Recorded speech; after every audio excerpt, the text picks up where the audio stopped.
Angélica. No hay Angélica. Bueno, si ayer no estuvo en el consejo, alguna causa de fuerza mayor seguro. Bueno, entre otras cosas, lo que había previsto yo, ¿no? Nos han devuelto la solicitud de reinicio de actividades presenciales. Un argumento que no habíamos citado una resolución del Consejo Facultativo, ¿no? O sea, yo creo que si hubiese ganas de colaborar a la carrera, pues el Consejo Facultativo decía, bueno, ya a ver, esta es la solicitud, se han olvidado de eso, ya, pero nosotros lo vamos a poner en la resolución del Consejo Facultativo, ¿no? Que autorice la vuelta a clases presenciales. O sea, felizmente hay una resolución del Consejo Universitario, a esas las normas que realmente hay que hacer caso, que ya determina volver a la presencialidad, no semipresencialidad, presencialidad. No estoy seguro, no se ha llegado todavía, pero son los comentarios que hay, que sería a partir de julio, ¿no? No sé si el 1 de julio, es que hay que leer la resolución completa. En todo caso, pues nosotros ya para julio vamos a tener ya casi todo avanzado, ¿no? Nos va a faltar el cuarto parcial y eso, avanzar la mitad del cuarto parcial. Entonces, o sea, ya, no creo que en esa condición podamos regresar ya inmediatamente, porque vamos a tener que pensar que si hemos avanzado ya tienen que haber los exámenes y todo aquello, ¿no? O sea que creo yo particularmente que nomás vamos a tener que ajustarnos al primer calendario, ¿no? Es decir, iniciar prácticas el mes de agosto en forma intensiva.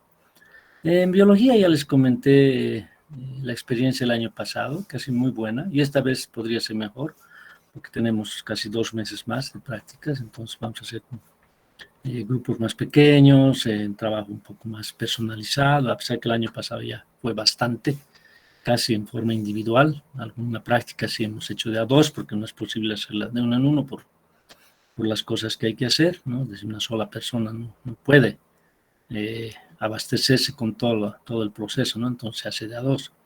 Ya ese caso, ¿no? O alguna limitación tal vez en algunas cosas, ¿no? No sé, no me acuerdo ahorita.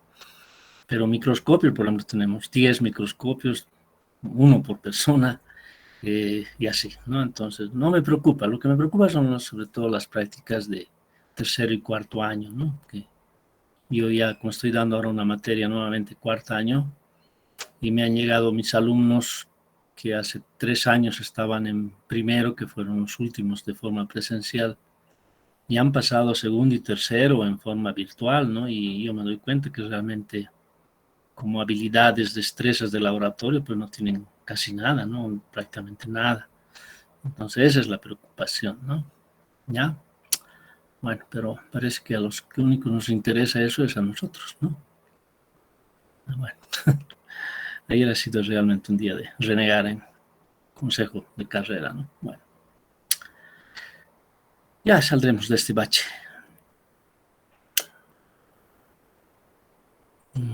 Ya.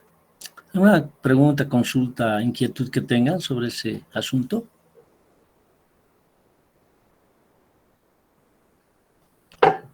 ¿Nada? ¿Tan felices todos? Todos están contentos, creo. Ya, bueno. Repasaremos. Habíamos visto un método que nos ayuda a separar los componentes de una mezcla, ¿no? ¿Cuál es la cromatografía? ¿Ya?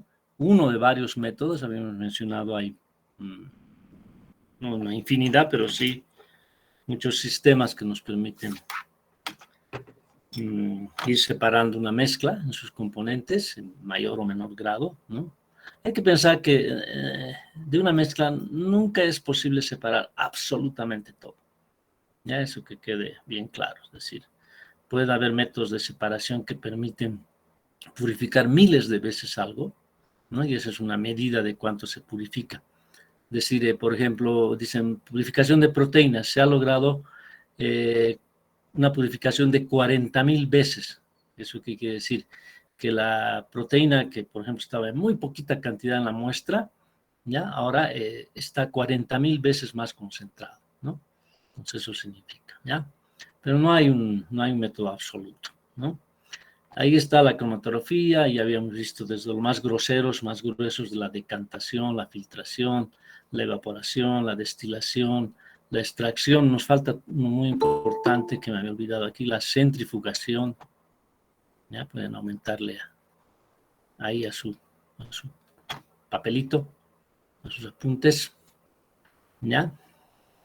Y uno que vamos a ver un poquito hoy día, sin entrar en grandes profundidades, que es la electroforesis. ¿Sí? Ese vamos a ver también, ¿ya? La electroforesis. ¿Por qué? Porque se hace bastante, ¿ya? Tanto en, digamos, la práctica diaria, ¿no? Por ejemplo, la electroforesis de proteínas, como también mucho en la práctica de biología molecular, ¿no?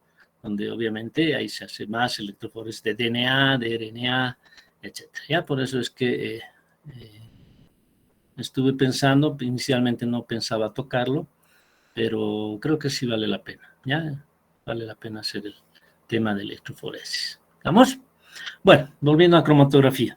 Habíamos visto, o he desarrollado esta vez la clase un poco más en un sentido práctico, ¿no? Más que teórico, sin dejar de dar los fundamentos obviamente esenciales, ¿no? Y habíamos hecho el caso de la cromatografía en papel, que es lo que vamos a hacer nosotros en el laboratorio, ¿ya? Donde en un tubo de ensayo cortamos un papelito que se adecue al tamaño, se adecue al tamaño del tubo, ¿ya?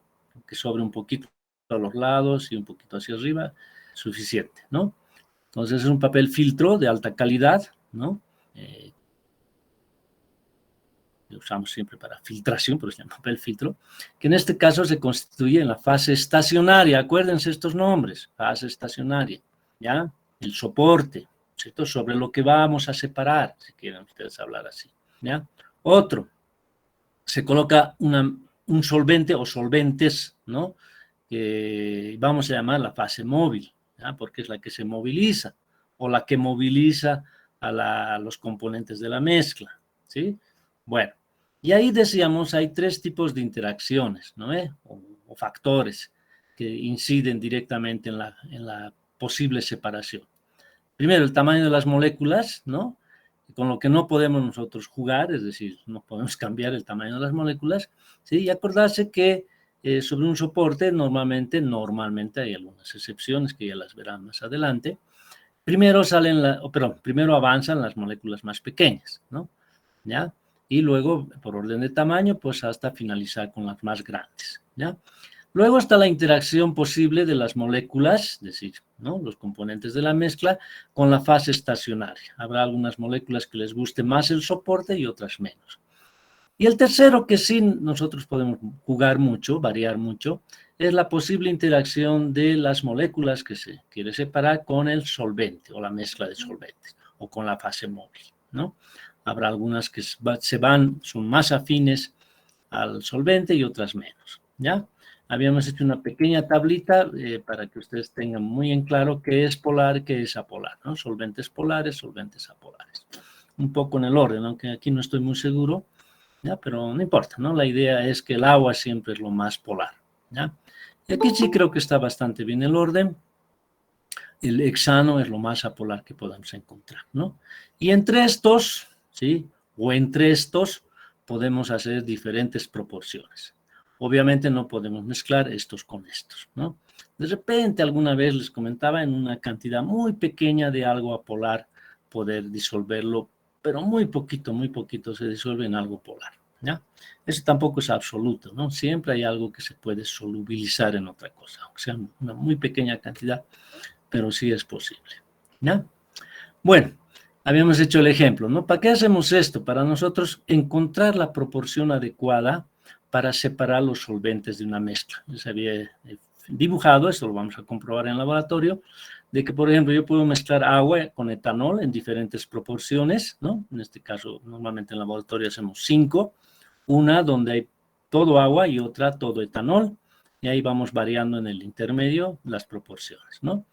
Preparamos los papelitos, etcétera, exactamente la misma metodología y hacemos la corrida de cromatográfica, ¿no? Y vemos cuál de las proporciones es la que mejor separa, ¿no? mejor se para idealmente cuando podemos identificar, ¿no? Percibir, detectar una buena distancia entre los componentes de la mezcla, ¿no? Ay, pero se ha movido, se ha movido, se ha agrandado. Bueno, ya, ustedes lo tienen en el original, ¿no? Ya, entonces, por ejemplo, acá no nos sirve porque parece que los componentes son muy polares y se han movido todos con el agua. Entonces, lo único que he hecho es trasladarnos a la parte superior. Y aquí lo contrario, ¿no? En etanol casi no se han movido, no se han separado. Tampoco, este está un poco mejor, este también, ¿no? Pero el ideal, en todo caso, sería este, ¿no? Ojo, ¿no? A veces no sale tan bonito como podemos pintarlo en el papel, ¿no? Pero cuando hagamos la práctica vamos a ver qué se hacen con los resultados, ¿ya? Hay otros tipos de cromatografía, les decía a ustedes en química orgánica, si no me equivoco, van a ser cromatografía en capa fina, ¿ya? Que el soporte es el que varía, ¿no? Es una plaquita de aluminio que tiene una capa delgada de sílica gel, ¿no? Es un soporte inerte, ¿ya? La sílice, es los óxidos de silicio, ¿ya? Que forman puentes de hidrógeno con los posibles componentes de una mezcla, ¿no? Y obviamente eso permite jugar, aquí igual que con el papel, ¿no? ¿Ya? Entonces, la ventaja de este método es que yo puedo colocar varias muestras a la vez, ¿no? E incluso un estándar, ¿no? Un estándar es una sustancia conocida para poder comparar si en alguna de estas mezclas se encuentra la misma sustancia, ¿no? Por ejemplo, este era un método antiguo, ¿ya? Antiguo cuando se hacía doping para detectar cocaína o algún otro alcaloide en la orina de los deportistas, ¿no? Entonces el estándar era la cocaína del laboratorio, que uno está seguro que es cocaína, y la ponía, ¿no? Y las muestras de orina, que requieren una cierta preparación, obviamente, se colocaban como muestras, ¿no? Y si en alguna orina aparecía pues una manchita, digamos que mi cocaína no sea esta, ¿no? La pura, ¿ya? ¿Sí? Entonces yo digo, no, esto no es, ¿no? Porque este es posible que sea, ¿no? Ya, entonces, obviamente, habría que hacer exámenes más detallados de esa orina en todo caso para llegar a un resultado final, ¿ya? Entonces, ahora ya no, ahora ya se usa cromatografía HPLC, ¿no? Entonces ya, la sílica gel está bien para normalmente hacer detección de productos naturales y esas cosas. No sé qué pasa con subir ni bajar. Se ha trancado. La la. Hacemos. A ver. Nada. Algo pasó con la pizarrita. Sí me permite cambiar, pero no me permite subir. Perfecto. También una cosa que sí usamos nosotros mucho, los bioquímicos, es la cromatografía en columna, ¿ya? Con a ver, vamos a aclarar aquí algo. Los que hacen búsqueda de sustancias, por ejemplo, productos con actividad biológica, como algún posible fármaco que se extraiga de alguna planta o de un extracto de hongos o qué sé yo, ¿no? Digamos, son los químicos farmacéuticos, ¿no? Donde el soporte que más usan es sílica, ¿ya? ¿Por qué? Porque va muy bien con los solventes orgánicos. En cambio, por ejemplo, los bioquímicos nosotros usamos, sobre todo para el análisis de proteínas, de DNA, etcétera, usamos un soporte que se llama Cefadex. ¿Sí? Cefadex. ¿Ya? Que en naturaleza es un azúcar, es un polímero de hidratos de carbono, ¿no? Pero es bastante inerte también, entonces nos sirve para separar las moléculas, ¿no? Sobre todo, les repito, proteínas, ¿ya? Proteínas, ¿sí? O incluso podría ser DNA o RNA, ¿ya? Entonces, si alguna vez hacen cromatografía en columnas, seguramente que van a usar Cefadex o algo muy parecido para separar este tipo de macromoléculas, ¿ya? Pero igual, ¿no? Tenemos en una columna que puede ser de un tamaño ya un poco más grande, digamos, ¿no? Puede ser de vidrio, puede ser de metal, ¿ya? Puede estar rellena con estos soportes, ¿no? En nuestro ejemplo Cefadex, ¿ya? Coloco la muestra, ¿no? muestra de, por ejemplo, proteínas, y coloco en un recipiente que está conectado a la columna, coloco la fase móvil. Es decir, normalmente estos son buffers, ¿no? Como es acuoso, estamos hablando de buffers o amortiguadores, ¿ya? Entonces voy separando, ¿no? Y voy colectando las fracciones, ¿no? En las que posteriormente haré la pesquisa, es decir, la búsqueda de la naturaleza de las proteínas que estoy queriendo separar. ¿Estamos? Este es un método muy usado, tiene muchísimas derivaciones, ya las van a ir viendo paulatinamente en el transcurso de bioquímica, de biología molecular, de inmunología, etcétera. ¿Ya? Finalmente, les había dado una pequeña idea de lo que algo se está usando muchísimo hoy en día, que es la cromatografía de gases, ¿no? Donde el fundamento es exactamente lo mismo. Hay una columna muy larga, ¿no? Muy delgada, ¿ya? Usualmente se ha mejorado este sistema colocando alguna especie de polímero, poroso obviamente, ¿no? Que permita un poco más la interacción de las moléculas que están en estado gaseoso para que se vayan separando mejor, ¿ya? Entonces, en este caso ya no hablamos de un solvente líquido, sino de un gas, que usualmente puede ser un gas noble para que no reaccione con las moléculas, o algo un poco más sencillo, cuando es posible usarlo, el hidrógeno. ¿Alguien tiene su micrófono prendido y está tosiendo por ahí? Por favor, apáguelo. ¿Ya? Entonces, este gas va a impulsar las moléculas, ¿no? Que la muestra podría ser un gas también, o incluso un... Por favor, el que tenga su micrófono prendido.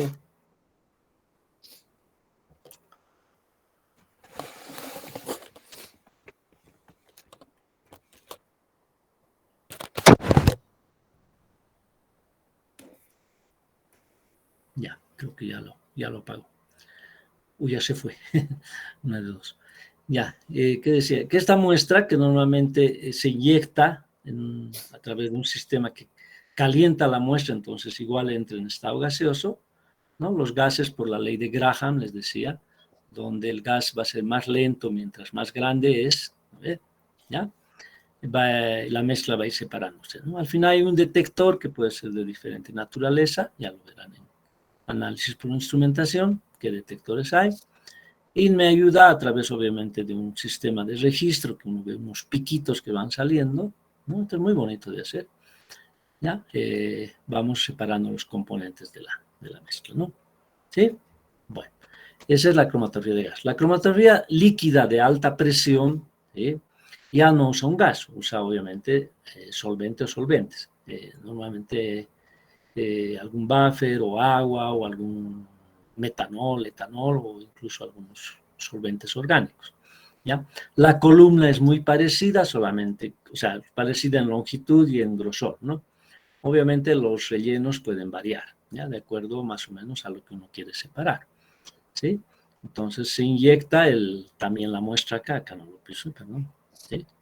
Aquí también a este nivel se inyecta la muestra, ¿no? Que ya puede ser, obviamente es líquida, ¿no? Está así disuelta. Ya no aquí gasificada, ¿no? Porque todo esto es gaseoso. En cambio, aquí todo esto es líquido, ¿no? La muestra es empujada por los solventes a alta presión, de ahí viene el nombre. ¿Ya? ¿Por qué? Porque como es delgadito y largo, se necesita una realmente alta presión para que esto circule, ¿no? Entonces, en esa columna larga también se van separando los componentes de acuerdo a los mismos principios. El tamaño de las moléculas, la interacción de las moléculas con el soporte y la interacción de las moléculas con el solvente, ¿ya? O la fase móvil, ¿no? Entonces, igual, acá al final hay detectores, ¿no? Obviamente esto permite un trabajo muchísimo más preciso hoy en día, ¿ya? Muchas cosas se están haciendo por cromatografía líquida de alta presión, ¿ya? Entonces, son equipos, les decía, ambos, que disponemos en la facultad, es decir, no estamos hablando de memoria del libro, sino son equipos que sí los tenemos y que en algún momento ustedes van a tener la oportunidad de, no vamos a decir, hacer investigaciones por ahora, a menos que hagan alguna tesis ligada a los institutos donde hay estos equipos, ya, pero sí por lo menos manejarlos en su parte básica, ¿no? ¿sí? Y obviamente eso, ¿por qué? Porque ya hay muchos laboratorios privados, públicos, etcétera, que también disponen de este equipamiento, ¿no? Entonces hay que entrenar a la gente en los fundamentos y en el manejo, por lo menos inicial, de estos equipos, ¿no? Para que cuando lleguen a un laboratorio de esos, por lo menos sepan reconocer el equipo, ¿no? No estén, y esta cosita, ¿qué cosa será, no? ¿Sí? ¿Sí? No, por lo menos saber eh, qué equipo es y básicamente cómo funciona, ¿no? Que ya les dije, ya no es gran ciencia, ¿no? Todo está manejado por software conectados a computadoras y realmente con un poco de criterio se puede entrar a manejarlos fácilmente, ¿ya? Además hay protocolos escritos, ¿no? Ya donde uno no está adivinando qué es lo que tiene que hacer, sino que más o menos seguir esos protocolos para tener un trabajo bastante eficiente. ¿Eh? Obviamente siempre queda la libertad de, si vale, ¿no? Si concierne, poder adecuar ciertas cosas para obtener un mejor rendimiento, ¿no? A ver, lo ubicaremos a la persona que está.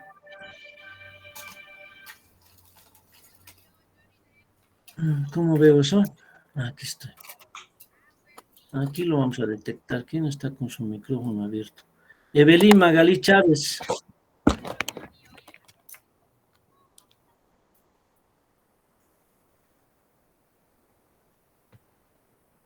Señorita Evelyn Magalí, apagues. Ah, ya lo apagó. Ya, listo. Ya, ok. Es que ustedes no se dan cuenta cómo molesta al que está hablando, cómo desconcentra, ¿no? Escuchar ruidos raros por ahí. Y yo soy muy molestoso con eso. ¿Ah? Cuando son clases presenciales, igual, si les digo, a ver, por favor, los que quieran charlar en mi clase, pueden irse, o sea, como no tomo asistencia, nada, ya, pueden, si han venido a charlar, mejor sálganse de la clase, ¿no? No molesten a los demás, ¿sí?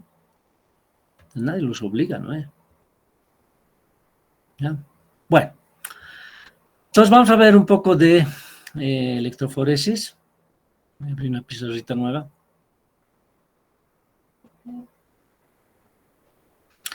Eh, Primero que aclararles que lo que vamos a ver es lo más básico posible, ¿ya? Porque este método, este sistema de separación, pues ha evolucionado muchísimo en los últimos años, ¿ya? Y claro, obviamente los sistemas se han ido complicando mucho más, ¿no? No vamos a decir poniéndose difíciles, sino complicándose un poco en su aparatología, es decir, los equipos que se usan y los cuidados que hay que tener al armar los sistemas, ¿no? Sin embargo, el fundamento es bastante sencillo, ¿ya? Es un método de separación, ¿ya? Vamos a aclarar, ¿no? Es un método de separación que se basa en mover, ¿no es cierto? Hay que mover a los componentes de una mezcla. Uy,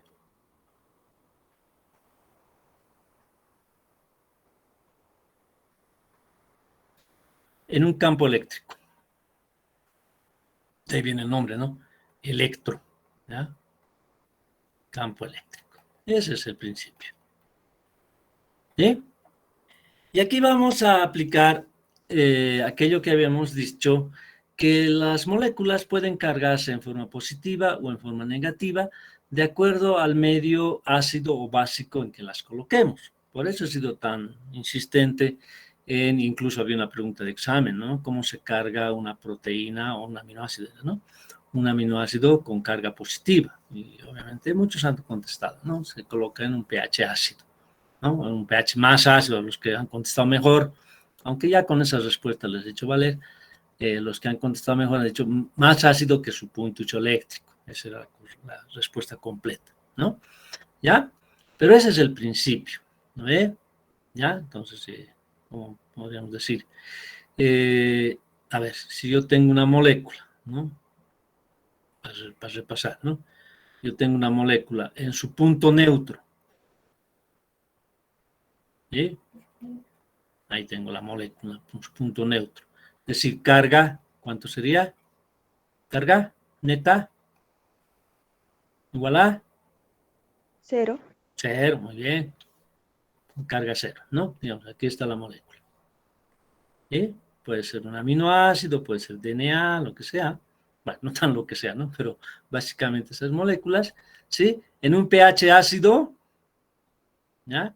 En un pH ácido respecto al punto neutro de la molécula, no necesariamente 7, ¿no? Punto neutro de la molécula, ¿ya? ¿Sí?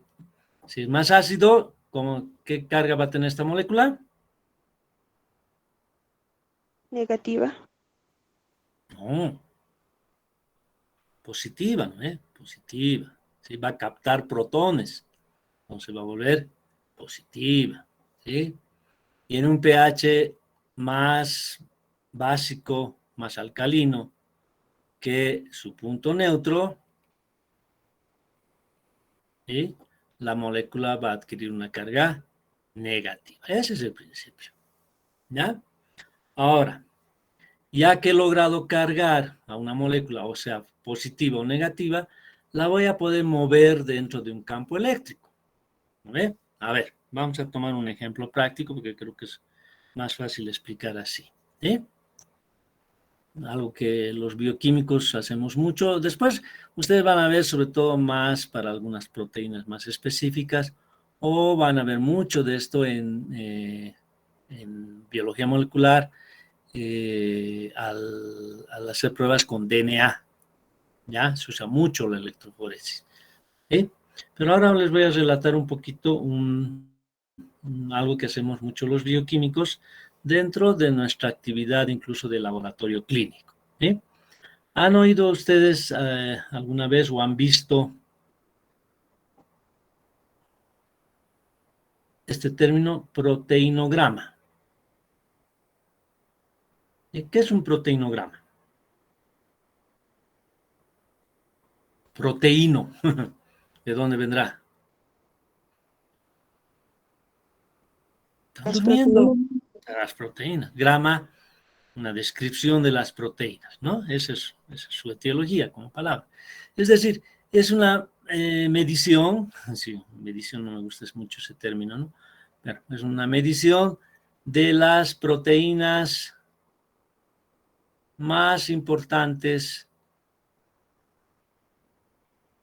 por lo menos abundantes, podríamos también mencionar, de las proteínas más importantes en el suero,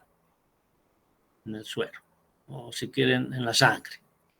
Ya, porque el suero no tenemos solo suero, no tenemos sangre.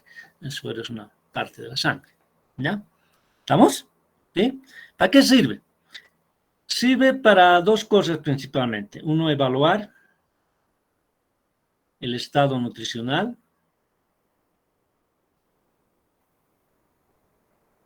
¿Sí? ¿Cómo anda de nutrición una persona? Nutricional, ¿no? Nutricional. Y evaluar el estado de inmunológico. Así se llama. Inmunológico. Es decir, cómo andan las defensas. Ay, perdón. Inmunológica, le gusta, ¿no? Inmunológico. ¿Cómo andan las defensas de esta persona? Podríamos decir anticuerpos, ¿no? Anticuerpos. No es actinio, ¿ya? Es anticuerpos, ¿ya? Entonces, ¿cómo evalúo esto? Viendo la cantidad de albúmina. La albúmina. ¿Y cómo evalúo esto? Viendo la cantidad de las gamma globulinas, así se llama. Gamma globulinas, ¿ya? ¿Sí? Bueno, es un análisis muy, hasta yo diría, casi rutinario en laboratorio. Seguramente, a ver, ustedes por ahí alguna, bueno, las abuelitas que se enteran que uno está estudiando bioquímica, aunque está en primer año, igualito le traen todos sus análisis, ¿no? Y de repente alguna vez han visto ahí A ver, hijita, por favor, me lo mi análisis, ¿no? Pero abuelita, yo estoy en primer año. No, no importa, igual ya debes saber. Ya, entonces le han hecho un proteinograma, ¿no? Es decir, ¿qué han hecho? Le han sacado sangre, ¿no? A la persona, ¿ya? Le han sacado la sangre, la han centrifugado, ¿no? Entonces, al centrifugar, yo voy a obtener dos fracciones, ¿no?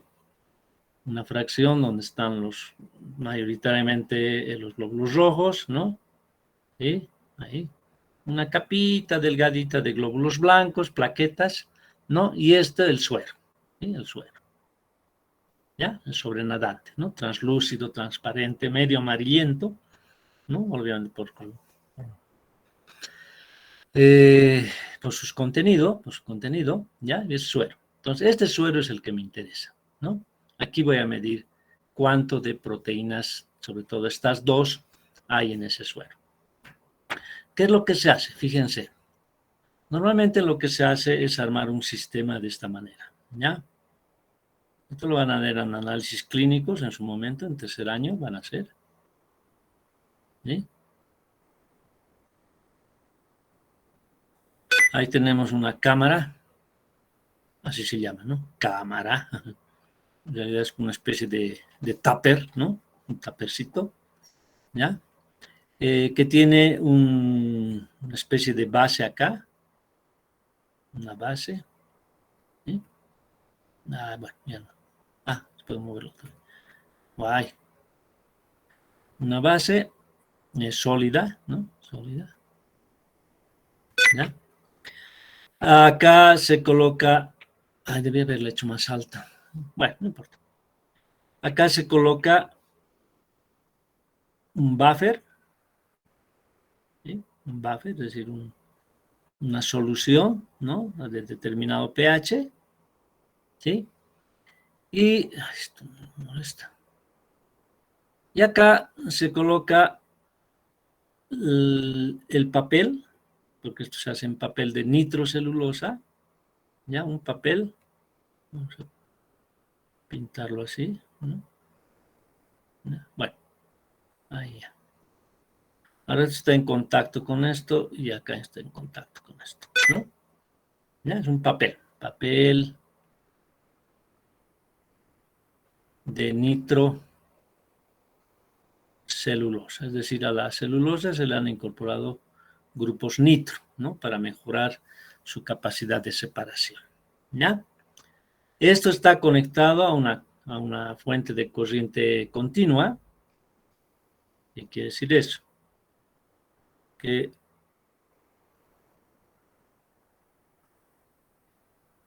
¿no? Hay un polo negativo, ¿ya? Este es un polo negativo y este es un polo positivo.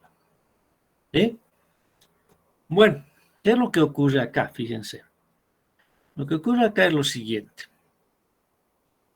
Yo ese papel lo voy a pintar nuevamente, ¿ya? En ese papel, ¿sí? Lo que hago es lo siguiente. Oye, podría mejorarlo, ¿no?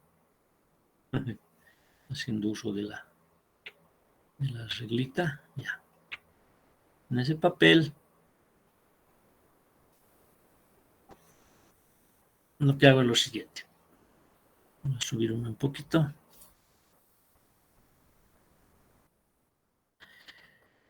Con un portaobjetos, ¿sí? Con un portaobjetos, ¿cómo lo pinto? A ver, ya. Aquí tengo el suero, ¿no? Aquí tengo el suero. ¿Ya? Tenemos esto, ¿no? La sangre, ¿ya? Aquí tengo el suero. Lo que hago es sumergir la puntita del extremo inferior del portaobjetos, una lámina de vidrio, y apoyarla acá. Ahí la apoyo. ¿Sí? Ahí está mi muestra de suero. Nada más. ¿Ya? La apoyo ahí. ¿Sí? Y lo coloco en esta base, ¿no? Teniendo el cuidado de que un extremo toque el buffer por este lado. Recuerda, esto es un buffer, ¿no? Un buffer. A ver, vamos a tomar como ejemplo un buffer más o menos un pH 7, ¿ya? Un pH 7, neutro, ¿no? O sea, un pH 7 neutro respecto al agua, ¿ya? Ahora bien, acá hay proteínas, ¿no es cierto? No solamente las que hemos mencionado. En la sangre hay cientos, sino de repente miles de diferentes proteínas que están circulando por nuestra sangre, ¿ya? Entonces aquí asumimos, ¿no?, que algunas proteínas en ese pH, ¿no?, algunas tienen carga positiva, ¿no es cierto? Algunas tienen carga positiva, ¿ya? Y otras tienen carga negativa. ¿Estamos? Ahora supongamos, esto va a estar ya en el sistema. Acá está el polo negativo, ¿no? Y aquí está el polo positivo. Entonces, obvio pensar, ¿no ve?, que las que tienen carga positiva se van a mover hacia el polo negativo y las que tienen carga negativa se van a mover hacia el polo positivo. ¿Sí? Ahora, en el caso concreto de este ejemplo, lo que sucede es lo siguiente, que después de haber hecho esta electroforesis, dejar actuar esto por 1 a 2 horas, es lo que toma más o menos el proceso, ¿ya? Voy a tener un papel, ¿no?, donde luego de hacer la tinción adecuada, porque las proteínas, salvo algunas que tienen color, como la hemoglobina o alguna otra molécula que tenga algo de un grupo metálico, las proteínas en general son incoloras, ¿ya? Entonces no las veo. Aquí la manchita la voy a ver porque está concentrada la proteína ahí, ¿no? ¿Ya? Pero después no veo nada. Tengo que teñir, hay que teñir las proteínas, ¿ya? Teñir las proteínas. Para esto se usa un colorante muy conocido que se llama, no necesitan acordar por si acaso, ¿ya? Para que lo tengan completo. Se llama el azul de Comassier, ¿ya? ¿Qué es lo que pasa? Sucede que la albúmina, que es bueno, no me acuerdo si es positiva o negativa, vamos a suponer que es positiva, ¿no? Entonces yo veo, después de teñir, ¿no?, una gran mancha, ¿sí?, porque es una proteína muy abundante, ¿ya?, una gran mancha acá, ¿no? Y las gamma globulinas, que vamos a suponer que son negativas, se han movido a este lado y es una mancha más fina, ¿ya? Por ahí hay algunas otras manchitas más que normalmente se encuentran, ¿no? Y esto se llama la albúmina.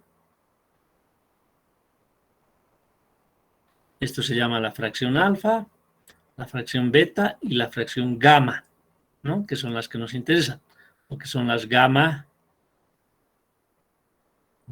globulinas.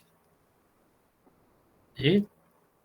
Lo que conocemos normalmente como anticuerpos. ¿Ya? Anticuerpos. ¿Estamos? Bueno, esto se pone en un escáner, ¿no? Se pone en un escáner, así como el que tenemos en la casa para fotocopiar, etcétera, ¿ya? Y hay un software que esto lo interpreta en concentración. ¿Estamos? Es decir, es un software elaborado para laboratorio clínico, para análisis clínico, que esto lo da como este resultado, ¿no? Uno ve una cosa así. Lo que mide, pues, es una cosa que pasa viendo la intensidad del color y después hace una gráfica, ¿no? Entonces uno ve una cosita así. Ahí, ¿ya? Entonces esta es la albúmina, ¿sí?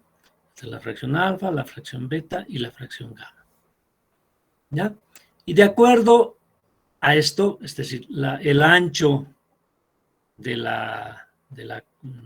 pico y la altura del pico, aquí se lo voy a poner, el ancho y altura, mientras más ancha sea el pico y más alto sea, quiere decir mayor concentración, ¿no? Mientras más bajito, más delgadito, menor concentración, ¿ya? Entonces eso me da una medida de la concentración, ¿sí? Entonces yo ya puedo interpretar este proteinograma, ¿no? Si veo una persona pues que apenas tiene albúmina, esto no va a tener casi nada, y de repente un poquito de anticuerpos, no está bien, ¿no? No está bien. Esta persona está en un estado, bueno, hay parámetros clínicos también que puedo decir ya, no, esta persona está desnutrida, ¿no? No tiene la cantidad de proteínas que debería tener en suero. ¿Ya? Por lo tanto, no, si estoy midiendo en suero, seguramente en cualquier parte de su cuerpo va a tener una baja cantidad de proteínas. ¿Ya? Y las gamma globulinas lo propio, ¿no? Si yo veo una persona así, ¿no? Está bien de albúmina, está bien, y no aparece, o aparece muy poquito sus gamma globulinas, esta persona no tiene defensas, ¿no? Está mal, o sea, hay una concentración normal. Ahora, si veo, por ejemplo, una persona así, ¿no? Bien de albúmina, bien gamma, perdón, alfa, beta, y tiene una cantidad tremenda de anticuerpos, ¿no? Aquí yo ya empiezo a sospechar que no está muy bien esto, o sea, no está muy bien, está pasando por un proceso de alergias, o sea, es una persona muy alérgica, produce muchos anticuerpos casi contra cualquier cosa, ¿no? Son unas personas muy alergénicas, ¿sí? O está pasando algún proceso infeccioso muy grande, ¿no? Y está produciendo mucha cantidad de anticuerpos, ¿ya? Entonces, fíjense, este es un análisis, ¿no? Como les decía, bastante frecuente, sobre todo en análisis clínico, ¿no? Para ver el estado de salud de una persona, ¿ya? Se llama así, proteinograma, ¿ya? Bueno, este principio, ¿no? De cargar una molécula, ya sea con carga positiva o ya sea con carga negativa, colocándola en un buffer adecuado, ¿no es cierto? Y que por la atracción que puede ejercer el campo eléctrico, ¿no? Me permite separar a las moléculas, ¿ya? Obviamente puede haber variaciones, ¿no? Variaciones. Por ejemplo, la electroforesis del DNA. Eso van a ser muchos, les decía, cuando lleven la asignatura de biología molecular, y si se dedican a ese campo, pues es casi tarea de todos los días, ¿no? Electroforesis de DNA o RNA, ¿no? O RNA también, ¿ya? Entonces, lo que se hace, por ejemplo, muy comúnmente es preparar un soporte. Oye, siempre me olvido que tengo esta herramienta, ¿no? Se prepara un soporte, ¿ya? Un soporte que es un gel, ¿sí? No es gelatina, ¿no? Es un gel de agarosa, es un hidrato de carbono, ¿ya? Que se usa mucho, ¿no? Incluso en las comidas, ¿ya? El agar viene de las algas, ¿no? Es una sustancia gelatinosa, ¿ya? Y en las comidas se usa, por ejemplo, en los alimentos. Algunas mermeladas, van a leer ustedes la etiqueta, tiene agarosa como gelificante, es decir, para darle esa consistencia propia de la mermelada, ¿no? Bueno, obviamente en el laboratorio usamos una agarosa ultra fina, ¿no? Muy cara, ¿ya? Muy cara. Entonces, acá lo que se hacen son unos pocitos, bonitos esto hacer. Se hacen unos pocitos ahí. Ahí, ¿no? Ahí, estoy medio chacro hoy día para dibujar. Unos pocitos, ¿sí? Donde se colocan las muestras, ¿sí? Ahí va la muestra, acá, con una jeringuita, ¿no? Una pipeta muy delgadita, se colocan las muestras, por ejemplo, de DNA, ¿no? De DNA, ¿ya? Entonces el DNA está ahí, ¿sí? Ahí. Todo esto está sumergido, eso voy a poner de perfil, ¿ya? Todo esto está sumergido igual en una cubeta, en una cámara, ¿sí? Tupper, ¿no? Ahí tengo a mi gel, así se lo voy a poner de ladito, ¿ya? Ahí tengo a mi gel. ¿Sí? Esto todo está cubierto con un buffer, ¿no? Un buffer, ¿ya? Y aquí también hay un polo negativo y un polo positivo, ¿ya? Ahora voy a ver a qué lado lo pongo, negativo, negativo, ahí ya. Negativo está bien. Este lado negativo y este lado positivo. ¿Ya? Obviamente está conectado acá. Así. ¿Ya? Entonces, ¿qué estoy diciendo? Este buffer es un poquito alcalino. Alcalino. ¿Ya? ¿Qué quiere decir esto? Que aquí el DNA, ¿con qué carga estará? Si el buffer es alcalino. Cuando lo coloco en los pocitos, aquí están los pocitos. ¿No? Ay, pero no he usado rojo, ¿no? Ahí. Ahí está el DNA. ¿Sí? Entonces, en un buffer que es alcalino, ¿con qué pH está? Perdón, ¿con qué carga está? Negativo. Negativo. Muy bien, negativo. ¿No? ¿Sí? No se olviden, el buffer es alcalino, por la carga es negativa, ¿no? Entonces, obviamente, aquí está el polo positivo, ¿ve? Aquí está el polo positivo y aquí está el polo negativo. ¿Ya? Entonces enciendo el equipo, ¿no?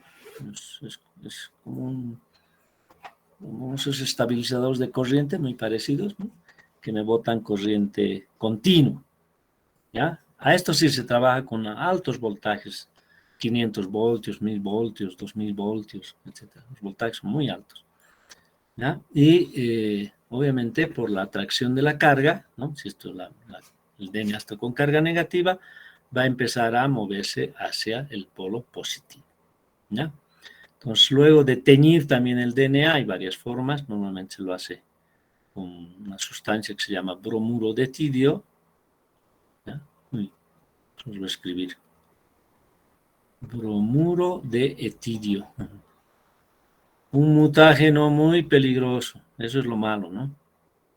Es un mutagénico, cancerígeno, o sea que hay que tratarlo con mucho cuidado, ¿ya? Para esto tienen que manipularlo ustedes con guantes, con barbijo, con gorrita, etc. Lo malo de esta sustancia es que es muy difícil de eliminar.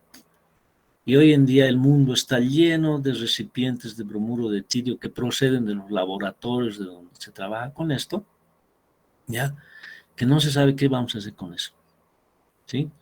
En algunos países los recolectan, los ponen en recipientes muy herméticos, los entierran bajo tierra, etcétera. Pero ahí están, o sea, ¿no? Enterrados o no, están ahí vigentes, ¿no? Entonces, realmente, con toda esta tecnología del DNA se ha ocasionado un problema muy grande, ¿sí? La acumulación de esta sustancia, el bromuro de etidio.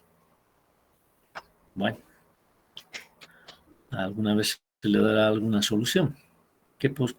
¿Cuál podría ser la solución?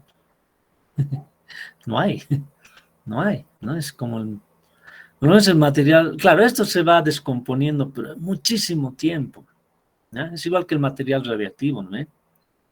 ¿Ya? Imagínense, Chernobyl ha pasado hace ya cuánto, creo que es de la década de los 70, ¿no? Han pasado casi 50 años ya de Chernobyl y todavía hay radioactividad alta en todos esos lugares, ¿no?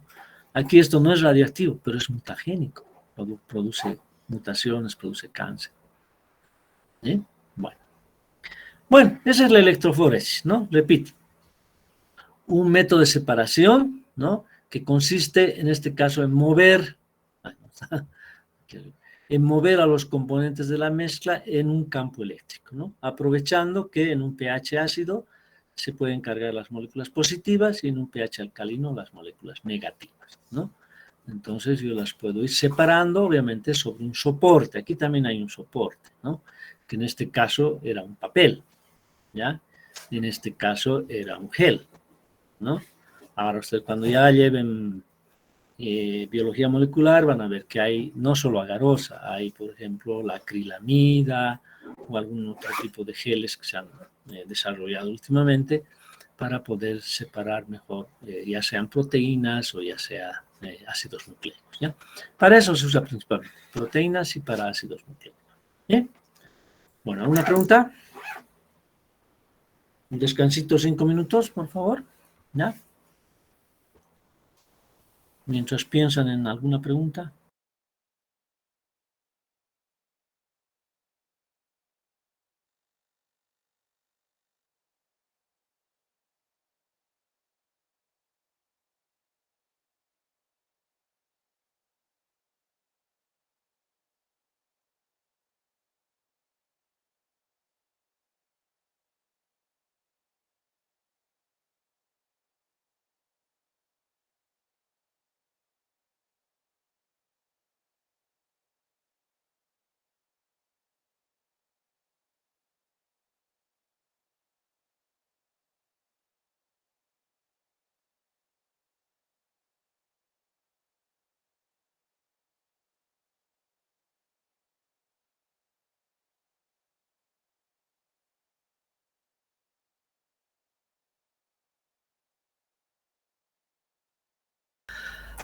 A ver, ¿han sentido el temblor? Dice que ha temblado hace un ratito. Concretamente a las... hace 22 minutos, no. A las 8:14. ¿Qué hora es ahorita? 8:25. Hace 10 minutos había temblado. Bueno, lo que pasa es que ha habido un temblor, parece bastante importante en el Perú. ¿Sí? Al sureste, es decir, Puno, ¿no? Cerquita. Puno. Y al lago Aisito. al frente de Copacabana. Antes teníamos harto alumno del Perú. Había harto alumno peruano. Venían a estudiar acá, a La Paz. Parece que para los peruanos más cerca venir a La Paz que ir a Lima, ¿no? Entonces teníamos bastante número de estudiantes peruanos, ¿ya? Bueno, ya no tanto, porque al igual que acá, ¿no? Se han abierto universidades, sobre todo privadas, en todo lado. Y obviamente eso ha descongestionado un poco la carga que tenía la universidad pública, ¿no? Pero bueno. Igual del interior antes, por ejemplo, solo había bioquímica en Cochabamba, en La Paz, La Paz y Sucre. Entonces había muchos estudiantes, por ejemplo, a Sucre muchos iban de Tarija o de Santa Cruz, y acá a La Paz venían de Potosí, de Oruro, del Beni, ¿sí? Por ejemplo, en medicina había muchos estudiantes benianos, medicina, muchos médicos benianos hoy en día que ya están mayorcitos, han estudiado en La Paz, ¿no? Yo tengo mi cuñado, por ejemplo, que igual es beniano, médico, entonces había hartos de aquellos. Pero ahora ya no, bioquímica y prácticamente en todos los departamentos, ¿no? Después se armó en Santa Cruz, después en Tarija. Creo que la que no tiene es Potosí, bioquímica no hay en Potosí, por lo menos pública, ¿no? Y Pando. Y después hasta en el Beni ya hay carrera de bioquímica y farmacia en la Universidad Técnica del Beni. Ahora el Congreso, ¿qué novedades traen del Congreso? El problema de la permanencia estudiantil está complicado, ¿no? Bueno, pero creo que ya les dije, ¿no? Creo que somos la única facultad que tiene normado aquello, que uno que se aplace 3 años, previo informe, puede ser excluido de la facultad, ¿no? Y eso lo instauramos nosotros hace como 20 o más años, ¿no?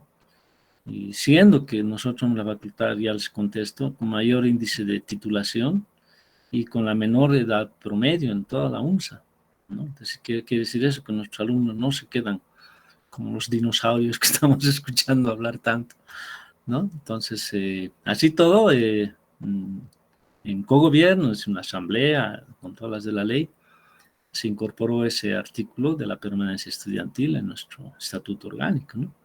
Y nunca lo hemos aplicado porque no ha habido motivo de aplicarlo, es decir, creo que no hemos tenido un estudiante que se haya quedado tantos años en la universidad, cosa de tener que preocuparnos y tratar su caso en alguna instancia de cogobierno, ¿no? ¿No? Pero está escrito, o sea, por lo menos nosotros podemos decir, nosotros nos hemos preocupado de ese tema, ¿no? No lo hemos dejado pasar así nomás, como todos los demás. Creo que somos la única facultad, por lo menos en la UNSA, estoy seguro que no hay. Y en la Universidad Boliviana me atrevería también a decir que no hay ninguna facultad. Bueno, así que no, si nos tiran piedras no nos va a llegar, ¿no? Porque tenemos nuestro estatuto donde está normado aquello. Ya. Una consulta, pregunta del tema que hemos visto, acabamos de ver. Dime, Abidán. Dime, Abidán. Doctor, buenos días. Hola. Quería preguntarle por simple curiosidad de cómo puedo interpretar un proteinograma. Por ejemplo, en una enfermedad o no sé.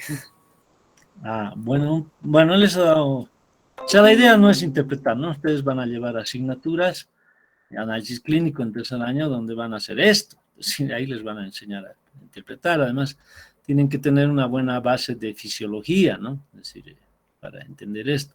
Pero más o menos, lo que les he querido decir. Ay, aquí hay flechitas, man. Un chakra, ¿no? No se ha ido. Se ha perdido. Aquí está. A ver, volveremos a estos mis malos dibujos que he hecho algún momento. A ver, esto, aquí está, ¿no? Supongamos que esto es lo usual, lo normal, tener una buena cantidad de albúmina, un poquito de alfa, un poquito de beta y una cantidad razonable de anticuerpos, ¿no? Entonces yo digo, si veo una persona así, ¿no? Por ejemplo, ¿no? Es decir, vean la diferencia, ¿no? Acá es muy poca la diferencia, hay una baja de albúmina, ¿no? Entonces esa persona tiene algún problema de nutrición, ¿ya? Porque la albúmina, siendo la proteína más abundante en el suero, tiene que estar en un nivel adecuado, que más o menos oscila por los 6 a 7 gramos por cada 100 centímetros cúbicos de suero. Ya es una cantidad importante, ¿no? 6 gramos por cada 6%, prácticamente. ¿Ya? Entonces, si son los niveles son menores, pues me está indicando un estado de desnutrición o que la persona no se está alimentando bien, etcétera, etcétera. Claro, porque puede ser, ¿no? No revela una anemia, ¿no? Pero esos días que ha estado enferma, qué sé yo, no ha estado comiendo adecuadamente, ¿no? Y ha bajado su cantidad de albúmina. O también podría reflejar un mal funcionamiento renal. Está perdiendo proteínas por orina, ¿no? Por ejemplo, cuando la orina, aunque no lo tomen al pie de la letra, cuando la orina tiene espuma, hace espuma, ya hay que sospechar de una eliminación de proteínas por orina, que no debería darse. En circunstancias normales no debemos eliminar proteínas por orina, claro, porque uno está perdiendo algo valioso, ¿no? Las proteínas son muy valiosas para los seres vivos. Entonces, algo está pasando ahí, ¿ya? Algo. Obviamente no es la única causa de que pueda haber espuma, ¿no? Pero en general, si uno ve espuma en su orina, hay que sospechar de una posible pérdida de proteínas, ¿ya? Ahora, si por ejemplo uno ve un proteinograma donde hay una muy baja o casi nada cantidad de anticuerpos, también hay que preocuparse, ¿no? Porque eso quiere decir que esta persona no está produciendo los anticuerpos normalmente, porque tenemos una cantidad siempre nosotros estable, sobre todo en nuestro medio, ¿no? Donde comemos a veces contaminado, nuestros sistemas de salud no son los adecuados, nuestros sistemas de inocuidad higiénica no son los mejores, hay muchos parásitos, hay muchos, etcétera, ¿no? Por ejemplo, la gente en las zonas tropicales pues está expuesta a mosquitos, a un montón de cosas contra los que hace anticuerpos, ¿no? Para defenderse. ¿Ya? Entonces tenemos una cantidad normal de anticuerpos. Si es muy baja, es peligroso, ¿no? Quiere decir que esta persona no está produciendo, por algún motivo, eso hay que indagar, la cantidad suficiente de anticuerpos. Ahora, si es muy alta, también, ¿no? No debería. O tiene algún problema de alergias, ¿no? Es decir, es muy alérgica. Hay personas que llegan a la primavera y andan estornudando, porque en la primavera hay mucho polen que anda por ahí. Los pólenes son muy alergénicos, ¿no? Entonces, afectan mucho, ¿ya? O peor aún, ¿no ven? Puede haber algún problema de una infección muy aguda, ¿no? Es decir, se están produciendo demasiados anticuerpos, ¿sí? O puede haber una enfermedad autoinmune. Las enfermedades autoinmunes son, por ejemplo, el reumatismo, la artritis, el Chagas, etcétera, ¿no? Y esa persona está produciendo muchos anticuerpos contra sí mismo, ese es el problema, ¿no? Contra sí mismo, es decir, esas son enfermedades que por errores en nuestro sistema inmune, ¿no? Nuestro propio organismo produce anticuerpos contra ciertas estructuras de nuestro propio cuerpo, por eso se llama autoinmunes, ¿ya? Por ejemplo, el lupus eritematoso es una enfermedad muy grave, ¿ya? Bueno, hay lupus desde leve hasta muy grave, ¿no?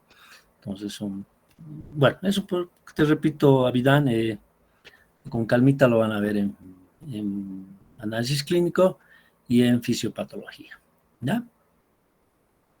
Ah, ya, doctor. Sí, no, es que yo también he escuchado algunos datos sobre este proteinograma, la cual un poquito que no sabía de cómo verlas, porque solo indicaban nomás teóricamente. Por Claro. ejemplo, en la parte de albumina, siguiendo había alfa 1, alfa 2, luego beta, luego gamma, de globulina, así más o menos era, y indicaban algunas enfermedades de Claro, ejemplo. por eso te digo, pues son indicadores de algunas patologías, ¿no? Por eso es que usualmente, bueno, no es tan rutinario, es decir, no a todo el mundo le piden un proteinograma, ¿no? Pero sobre todo en casos de reumatismos, alergias o alguna enfermedad autoinmune, siempre se debe hacer un proteinograma para ver el estado, en este caso inmune, ¿no? De la persona, ¿ya? O si hay un problema de desnutrición, ¿no? Yo veo que tiene anemia o alguna cosa, pues pido un proteinograma para ver en ese caso albúmina, ¿no? Ya no tanto los anticuerpos, ¿sí? ¿Ya?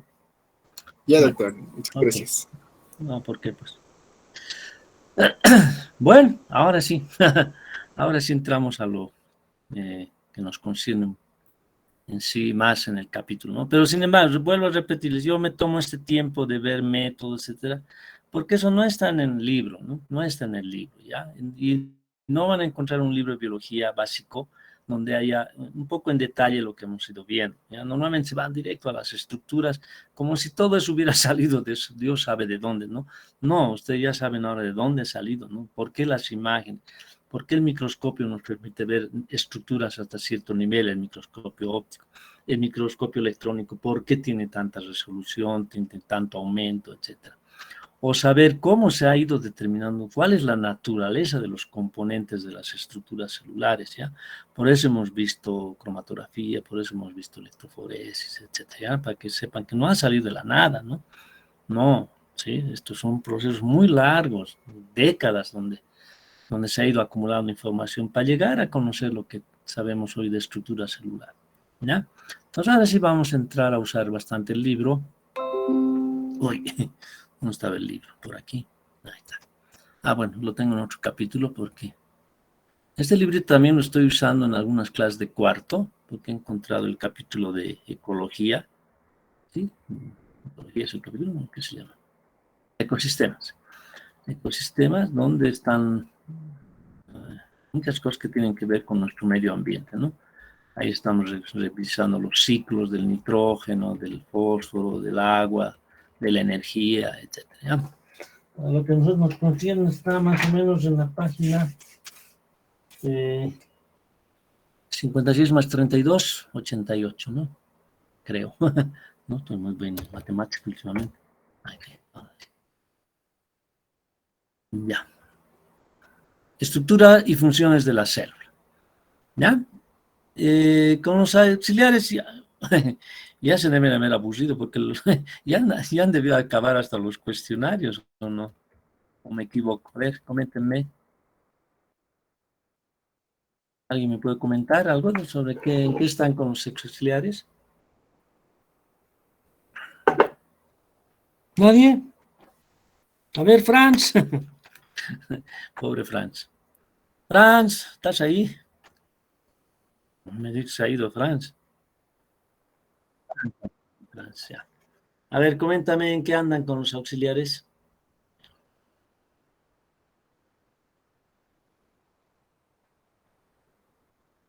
Ah, ya. De estructura, ¿no? Ya, está bien. O sea, ve, ya con los auxiliares hemos adelantado mucho. Les recuerdo que esta no era función de ellos, ¿no? Esto es por la pandemia. Ya, los auxiliares son auxiliares de laboratorio. Ahí es donde nos colaboran, sobre todo a ustedes, mucho más, ¿ya? Bueno, entonces, pero bueno, hemos encontrado un poco la forma de que nos sirvan, ¿no? O que les sirva a ustedes como un refuerzo y obviamente a ellos también porque de esa manera están un tanto justificando su beca trabajo, ¿no? Es decir, yo no les miento, no es así, no les miento, ¿no? Es así, es una beca trabajo, es un monto que reciben por cumplir con esta función y pues obviamente no pueden recibir de nada, ¿no? Entonces, con el doctor Magariños, por lo menos en anatomía y biología, hemos ya hace el año pasado, bueno, pensado en que esta era una forma de reforzarlos, ¿no? En su avance y obviamente también poder favorecerlos a sus compañeros en recibir su beca trabajo, ¿no? Bueno, entonces no nos vamos a detener demasiado, ¿ya? Vamos a ver básicamente el libro. No sé si voy a usar mi pizarrita, de repente para alguna cosa. De todas maneras, lo que hemos visto de electroforesis se los voy a mandar al final de la clase, ¿ya? A ver, Algo que es importante, que a veces uno pierde de vista, es la teoría celular, ¿no? Que aquí están enumerados sus 3 principales puntos, ¿no? Fíjense, recién a partir de 1855, ¿no? ¿Ya? Donde se estableció la teoría celular, ¿no? Que dice, todo organismo vivo está compuesto por una o más células, ¿ya? Por eso es que los virus, ¿no? No tienen una estructura, si bien pueden ser muy complejos, ¿ya? Bueno, hay virus muy sencillos, ¿no? Y hay virus muy complejos, ¿ya? Por ejemplo, el virus de la viruela, que está, bueno, no está reapareciendo la viruela humana, ¿no? Que causó millones de muertes a lo largo de la historia. O sea, a veces ustedes ven la historia de las grandes ciudades en el mundo, por ejemplo, París, ¿no? Que es una ciudad, o Londres, que tienen un registro, sobre todo los ingleses son muy sistemáticos, todo anotan, ¿no? Todo anotan, los ingleses tienen todo anotado. Esa es causa también de su éxito como imperio, ¿no? De ahí viene pues los imperialistas, ¿no? Somos antiimperialistas, ¿no?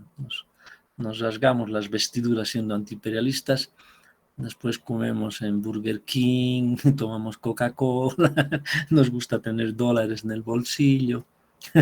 O sea, una cosa es el discurso y otra cosa es lo que hacemos en la realidad, ¿no? O sea, si fuéramos realmente consecuentes con ser antiimperialistas, pues no consumiríamos nada, ¿no? De los países denominados antiimperialistas.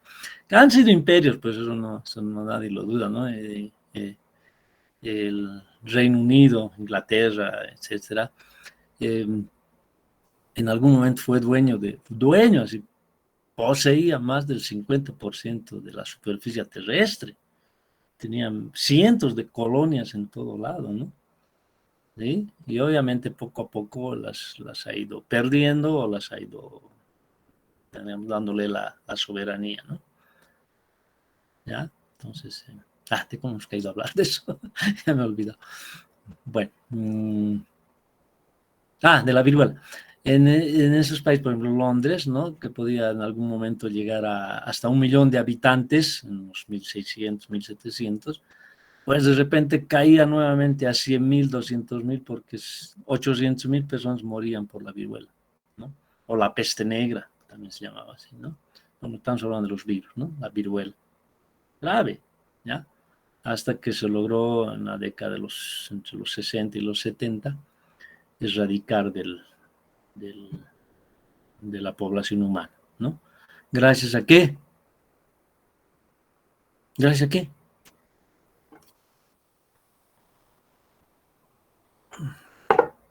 ¿Cómo se logró erradicar la viruela?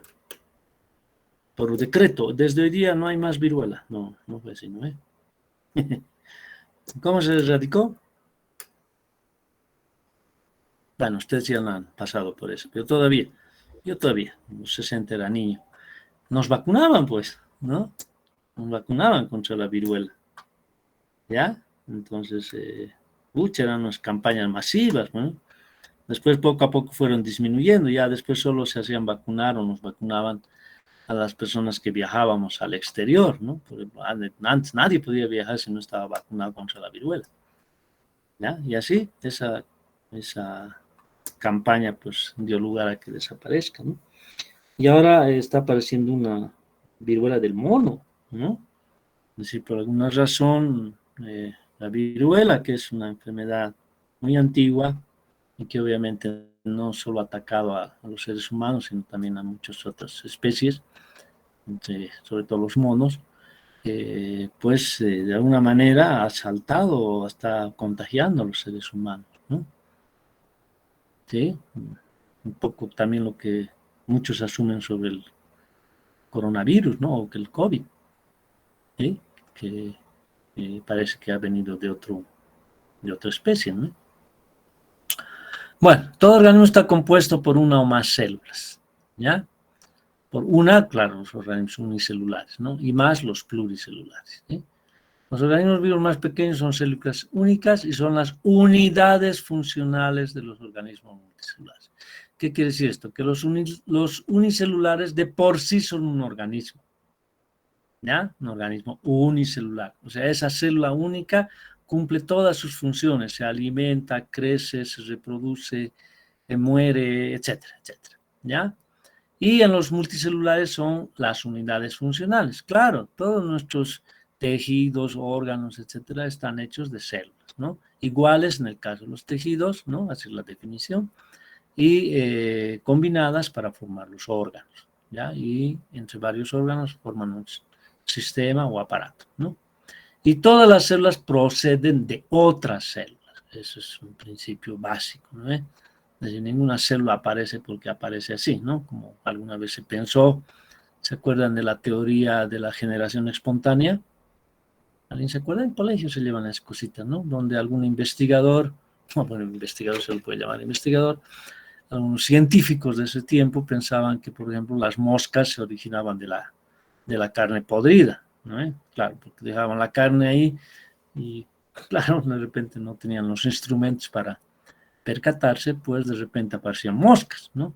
Pero ¿cuál era la razón? En el Oriente es muy común esto, ¿no? Digamos, cazan un animal o compran carne, como sea, y para conservarlo los vuelven charque, ¿no? Entonces, si no lo salan bien, pues es muy importante usar muchísima sal, ya la cuelgan la carne ahí y de repente empiezan a pasar moscas, ¿no? ¿Qué ha pasado? Pues que las moscas al oír la carne van, defecan en la carne, dejan sus huevos, y sí que al poco tiempo se vuelven larvas y después salen las pupas y finalmente el insecto, ¿no? Entonces de ahí aparece. Entonces eso, imagínense, ¿no? Llegó a pensar que las moscas salían de la carne podrida, ¿no? Generación espontánea. O que los ratones se originaban en la basura, ¿no? Ese es otro. Y bueno, no se tomaron el trabajo de ver bien las cosas, ¿no? ¿Ya?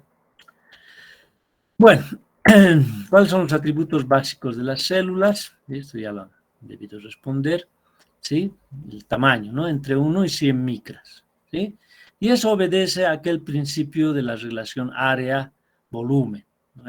Una célula no puede ser indiscriminadamente más grande porque va perdiendo esa relación de área-volumen, ¿sí? Ya, aquí está, como se verá en el capítulo 5. ¿Se acuerdan, no? Hemos visto en la parte de transporte a través de la membrana, ¿se acuerdan ese grafiquito? A ver, vamos al capítulo 5, que está después del 4. Primero hemos visto el 5, ¿no? Ya, y después hemos visto el 4. ¿Por qué? Porque casi como toda la célula está hecha de membrana, pues teníamos que ver bien la parte de membrana, ¿no? ¿Dónde estaba? Pues eso, me acuerdo, a ver, que está aquí, en un lugarcito a la izquierda, por algún lugar. Ah, ¿dónde está? Buah, he perdido. Aquí está, esto. De esto estamos hablando, ¿no es? ¿Sí? Fíjense, yo tengo una celulita pequeña, ¿no? Digamos, de un diámetro de un radio, aquí hablan de radio, ¿no? De 1, ¿sí? Tiene un área de 2, digamos, si son micras, por ejemplo, ¿no? Una micra de diámetro, perdón, de radio, ¿sí? Tiene 2 micras cuadradas y tiene 4 micras cúbicas de volumen, ¿ya? ¿Sí? Si sube a, por ejemplo, ¿cómo es esto? Acá, voy. Radio, área. Ah, ya, perdón. Aquí estoy mal. Era hacia abajo, ¿no? Una micra, perdón, una micra de radio. Tiene 12.6 de área y 4.2 micras cúbicas de volumen. ¿Ya? Ahora, si sube a 2, fíjense, el área ha subido a 50 y el volumen ha subido a 33. ¿Sí? Y si dobla todavía el radio, tiene 201 de área y 268 de volumen. Entonces, fíjense, aquí la relación área era de 3:1. ¿Sí? ¿Qué quiere decir eso? Que 3 micras cuadradas permitían el intercambio de nutrientes, de desechos, etcétera, a cada micra cúbica de la célula. Aquí ya ha bajado a 1.5, o sea, es menos eficiente, ¿no? Porque ahora solo 1.5 micras cuadradas permiten el intercambio para una micra cúbica. Y aquí todavía baja más, a 0.75. ¿No ve? ¿Qué quiere decir eso? Que solo 0.75 micras cuadradas permiten el intercambio para cada micra cúbica. Es decir, esta célula, en términos de intercambio de nutrientes, de gases, de todo lo que quieran, de agua, absolutamente todo, es mucho menos eficiente que esta. Ahora imagínense que suba a 8. ¿Cuánto va a ser esta relación? De 3 baja a la mitad. De 1.5 baja a la mitad. Si ponemos 8, va a bajar a la mitad, ¿no? 0.375. ¿Sí? Todavía menos. ¿Ya? Entonces la célula, por eso decíamos, no puede ser indiscriminadamente grande. ¿Ya? Y aquí, ¿qué página era? 88, ¿no? Para no estar así, buscando así. Y aquí eso es lo que nos dice, ¿no? ¿Sí?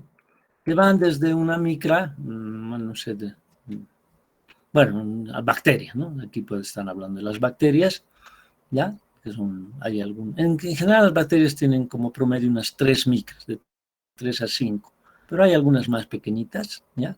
Y obviamente hay algunas más grandes, ¿ya? Aquí igual en las células, ¿no? Las células animales, por ejemplo, hay células muy pequeñas, como con los glóbulos rojos, ¿no? O los espermatozoides, que no pasan de las 7 micras, ¿ya? Pero hay células también más grandes, ¿no? Por ejemplo, en promedio, la célula normal, o sea, típica, etcétera, tiene unas 30 micras, ¿ya? Y hay algunas bastante más grandes, por ejemplo, el óvulo, ¿no? Que es la célula humana más grande, ¿ya? Que tiene unas 100 micras de diámetro. ¿Bien? ¿Ya? Entonces ahí está la respuesta, ¿no? ¿Por qué se limita el tamaño? Por eso decíamos. Está en que las células necesitan intercambiar nutrimentos y desechos por la membrana, ¿no? Como se verá en el capítulo 5 que acabamos de revisar en su momento. Aquí están, creo que está una de las primeras láminas que hemos visto en la asignatura. ¿Se acuerdan? Los tamaños relativos, ¿ya? Recordarles qué son las medidas, ¿no? 10 a la menos 2, 10 a la menos 3, 10 a la menos 6, 10 a la menos 9, ¿no? ¿Ya? Eso es lo mismo que 1, ¿no? Sobre, ¿ya? Entonces tenemos los átomos que andan en el orden de desde décimas de Armstrong, ¿no? Hasta más o menos 10 Armstrongs, ¿sí? Nivel atómico. Incluso molecular, no macromolecular, no macromolécula. Esta ya es una macromolécula, el DNA, que pueden ir desde las decenas de Armstrong hasta algunas centenas de Armstrong, ¿no? 10 nanómetros, ¿sí? ¿Ya? Por ahí andamos, ¿sí? Las proteínas, el DNA. ¿Se acuerdan cuánto tenía el DNA de diámetro?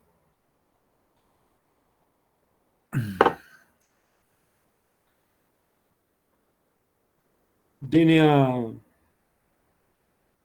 para los bioquímicos el DNA es pues nuestra alma mater, ¿no? Sí, todos estamos metidos hoy en día al DNA. Por lo menos hay que conocerlo con cierta profundidad, ¿no? 20 Armstrong de diámetro, ¿ya? Y 20 Armstrong, la molecular, o sea, 20 así a lo ancho, ¿no? ¿Y a lo largo? A lo largo. 34, doctor. Perdón, no he escuchado. Más 34. 34 por vuelta. Por vuelta, es decir, de aquí, ahí no está. De aquí, ¿no? Aquí, usa el lapicito. De aquí, hoy, aquí, ¿no? Esa es una vuelta. ¿Ya? Pero a lo largo, así largo, ¿habrá algún límite? Bueno, de haber un límite físico sí tiene que haber, ¿no? Pero puede ser desde bastante cortito, ¿no? Hasta muy largo. Por ejemplo, a ver, el DNA de una bacteria, ya veremos un poquito más adelante, circular cerrado, tenemos 3.000 genes, más o menos 300 nucleótidos por gen, serían 9 millones, más o menos, ¿no? 9 millones, ¿sí? Que ocuparían así extendido de repente hasta unos 3 milímetros de largo, ¿ya? Que es harto, ¿no? Para una molécula es harto, ¿ya? El nuestro no podemos hacer ese cálculo porque no está en una sola pieza, ¿no? Está en fragmentos, entonces ya es más complicado, ¿ya? Pero puede ser muy largo. Además hay otra cosa, ¿no? Que cuando uno extrae DNA, por ejemplo, en el laboratorio, es pues prácticamente imposible sacarlo intacto, ¿sí? El mismo proceso de la extracción, es decir, romper las células, aspirar el componente intracelular, pipetear, ¿no? Porque para aspirar hay que pipetear con una pipeta, lo fragmenta, ¿no? Se rompe. Ya es muy, muy difícil sacar un DNA. Peor el RNA, que es mucho más frágil porque es de una sola cadena, ¿no? No son dos cadenas, ¿ya? Bueno, ahora ya aquí fíjense, ¿no? Visible al microscopio electrónico especial, ¿no? Con especial se están diciendo que son microscopios de altísimo voltaje, ¿no? Que fíjense, ya está casi en el nivel atómico, ¿no? Es decir, ya se han visto átomos grandes, ¿ya? Y aquí nos mueve el microscopio electrónico. Y aquí nos mueve el microscopio óptico, ¿no? Pucha, hay un margen realmente grande de diferencia, ¿no? ¿Ya? Ahora el convencional es un microscopio electrónico, digamos, estándar, ¿no? Bueno, después, ¿qué tenemos? Los virus, ¿no? Los virus, fíjense, desde los más pequeños, ¿no? No llegan al 100 de nanómetros, ¿ya? Hasta virus bastante grandes, como por ejemplo el de la viruela, ¿no? Que puede tener incluso algún 100 de nanómetro, ¿no? Después bacterias, ¿sí? Bacterias. ¿Vamos? ¿Dónde las han puesto las bacterias? Medio que muy abajo para mí. ¿Cuánto es esto? Ah, aquí arriba está, perdón. Estaba viendo esta altura, ¿no? Acá, ¿ya? Y se ve entre 1 y 5 más o menos, ¿no? En promedio 3, digamos. ¿Sí? Las bacterias, ¿no? Que no son muy diferentes en forma. O hay los coquitos, aquí hay otras que se llaman los bacilos, como los han dibujado acá. Los bacilos son así, alargados, ¿no? ¿Ya? Y los espirilos. Esas son las 3 formas básicas de las bacterias, ¿ya? Por eso es complicado solo al microscopio decir, esta bacteria es tal. No, todas las bacterias o son coquitos, es decir, redonditos, o son bacilos alargaditos, o son espirilos, así como tirabuzones, ¿no? No hay más, ¿ya? Después hay que ver si son gram positivas, gram negativas. Esa es otra historia que vamos a hablar más adelante. En laboratorio vamos a ver bacterias, vamos a hacer la tinción de gram para ver si son gram positivas o gram negativas, ¿ya? Como las mitocondrias, los cloroplastos son de origen bacteriano, pues andan por ese orden de magnitud, ¿no? Vale decir unas 3, 5 micras de tamaño, ¿no? Porque eran bacterias, recuerden, ¿no? ¿Se acuerdan? En la teoría del origen de la vida, después se incorporaron a las células eucariotas y han formado lo que llamamos mitocondrias, y los cloroplastos también andan por aquí, ¿no? Los cloroplastos un poquito diferentes a las mitocondrias, ¿no? Tienen sus tilacoides, ya después vamos a ver dibujitos más bonitos, ya, ahí, ¿no? Pero no se olviden, aquí están también los cloroplastos. Luego están las células, ¿no? Célula animal, célula vegetal, ¿ya? Fíjense, son bien parecidas, ¿no? Ya, solo que tienen pared, ¿no? Y estas no. Y un gran espacio también de la célula vegetal, sobre todo raíces, hojas, etcétera, está ocupada por este organelo que es la gran vacuola, ¿no? Es decir, una gran vacuola que un poco desplaza al resto de los componentes dentro de la célula. ¿Sí? Luego ya, esto ya es mayor, ¿no? Aquí ya entramos a la parte de tejidos, ¿no? ¿Sí? ¿Ya? Y aumentan los tamaños, ¿no? Aquí tenemos un embrión de rana, ¿sí? El huevo, el ser humano, y obviamente organismos muy grandes, ¿no? Creo que los vegetales son los más grandes, por eso está ejemplo de algún árbol que puede tener incluso cientos o algún ciento de metros, ¿sí? Y obviamente mucha edad. ¿Cuánto vive de esos árboles grandotes, antiguos? Más o menos, ¿cuánto es su edad? A ver, sorprendente, ¿no? Creo que hay unas secuoyas gigantes en California, en Estados Unidos, que tienen hasta miles de años, ¿eh? Hay un olivo en España que sigue produciendo aceitunas y creo que tiene 3.500 años de edad, ¿no? O sea, los animales frente a aquello vivimos muy poco, ¿no? A ver, de los animales, ¿cuáles son los que más viven?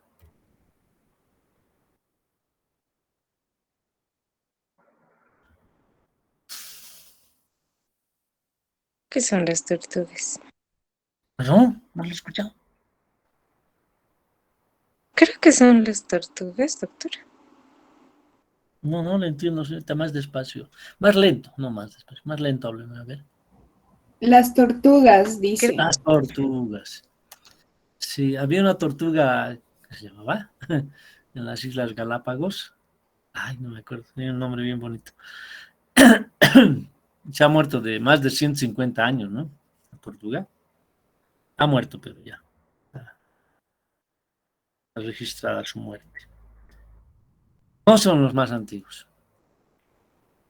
Han descubierto recientemente unos animales que viven muchísimo más. Bueno, animales, digamos, superiores, ¿no? Superiores, es decir, por ejemplo, vertebrados, ¿no? ¿Ya? Aunque ese animal no es tan vertebrado estrictamente, pero bueno, se los considera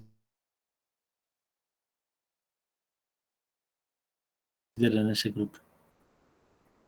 Tiburón, no sé cuánto. Se ha descubierto un tiburón, no sé cómo le habrán medido la edad, pero que tiene como 500 años de edad. ¿Sí? 500, ¿me imaginan? 500 años, ¿ya? Y está vivo, ¿no? Es que los tiburones realmente no tienen huesos estrictamente, ¿no? Sino su sistema óseo es cartilaginoso, ¿sí? No son huesos tales como nosotros conocemos, ¿no? ¿Ya? Hay otros animales, las anémonas, por ejemplo. Las anémonas son un animal que vive en el mar, así como tentáculos, ¿no? Parece una planta, en realidad, ¿no? Casi no parece un animal. Pues que se dice que son inmortales, ¿no? Si no envejecen. ¿Ya? Bueno, ¿qué más? Esta parte del microscopio ya hemos visto. ¿Sí? Aquí hay unos ejemplos de lo que se puede ver, ¿no? Microscopio óptico, microscopio de barrido, de transmisión. ¿Ya? No se confundan. Si alguien quiere leer algo sobre, busquen en internet qué es un microscopio de barrido y un microscopio de transmisión, ¿no? La diferencia básica es, yo no os podría explicar no les podría explicar así en algún dibujo, un esquema, pero consiste en transmisión, que quiere decir que los electrones pasan a través de la muestra, ¿no? Como de la luz, ¿no ve? Ya, la luz ha venido de abajo y pasa y nosotros vemos, digamos, la parte superior. Aquí lo mismo, solo que en vez de ver luz, estamos viendo la impresión que hacen los electrones. O sea, pasado por la muestra, ¿no? En cambio, en el de barrido quiere decir que los haces electrónicos chocan contra el objeto, ¿no? Qué bonito se ve, ¿no? Chocan contra el objeto y como que si rebotaran, y de ese rebote se capta la imagen, ¿no? Por eso se llama de barrido, como que se estuviese escaneando por encima la imagen, ¿no? Por eso es que esto incluso nos da un aspecto de tridimensionalidad, ¿no? En cambio aquí solamente de bidimensional, ¿no? Aquí no vemos altura, digamos, aquí nos podemos imaginar una altura, ¿no? En cambio aquí no, aquí vemos todo plano, ¿no? Y aquí igual es uno de barrido, ¿no? Porque realmente las mitocondrias, ¿sí? Se ven, ¿no? Como pelotitas, ¿no? No lo vemos aquí, aquí vemos un redondo, bidimensional, ancho y largo, ¿no? No alto, no altura. En cambio aquí sí podemos apreciar una cierta altura, ¿ya? Esa es la diferencia básica entre un microscopio de transmisión o la imagen de un microscopio de transmisión y la imagen de un microscopio de barrido, ¿ya? Ahora, cómo está construido, eso ya no les podría explicar, ¿ya? Porque obviamente nunca siquiera he visto uno de esos, ¿no? Yo he visto normalmente uno de transmisión, pero no he visto nunca uno de barrido. ¿Eh? ¿Qué hora es? ¿Qué hora es? 9:05, todavía falta. Ya, se hace largo, ¿no? 2 horas. Bueno, aquí vamos a ver la imagen típica de una célula animal. Ay, no sé qué hay que hacer para salir de esto. Bueno, tenemos la célula animal. Fíjense, no es cosa de pintar la célula como sea, ¿no? Cuando yo a alguien le digo, a ver, dibuja una célula, ¿no? ¿Qué es lo que hacen? Hacen un redondo, ¿no? Ya, perdón, me olvidó que no se puede salir de acá. Mira, a ver aquí. Hacen un redondo, ¿no ve? Ya, esto sí, más o menos lo hacen bien, el núcleo, y de ahí empiezan a poner redonditos por todo lado, ¿no? ¿Sí? Así, ¿no? Ya, ¿qué es este? La mitocondria, ¿qué es este? El aparato de Golgi. ¿Qué es este? Este es un lisosoma y tal cosa. No, no es así, ¿no es? No es como una galleta de chocolate donde yo he puesto los chips, las pastillitas de chocolate, como sea, ¿no? No, la célula tiene un orden lógico que lo vamos a ver, no creo que hoy día, sino en la siguiente clase, ¿ya? Para que funcione, ¿no es? Es igual, pues, que decir, a ver, dibuje un auto, ¿no? Claro, el auto todos lo conocemos, ¿no? Va a pintar una carrocería, después va a pintar las llantas, y si hay un poquito de detalle, de repente pone asientos, motor, qué sé yo, ¿no? En un orden lógico, porque si me pone las llantas sobre la carrocería, eso no funciona. O si me pone el motor saliendo del escape, tampoco funciona, ¿no? Igual la célula. Yo no la puedo pintar como sea, tengo que establecer un orden. ¿Y cuál es el orden? El orden es que el núcleo más o menos ocupa una posición central, ¿no ve? Porque tiene que estar como que digamos gobernando a toda la célula. Y de ahí, de ese núcleo, se van a ir desprendiendo los retículos, ¿no ve? Los retículos, ¿ya? El rugoso, el liso, no, este es rugoso.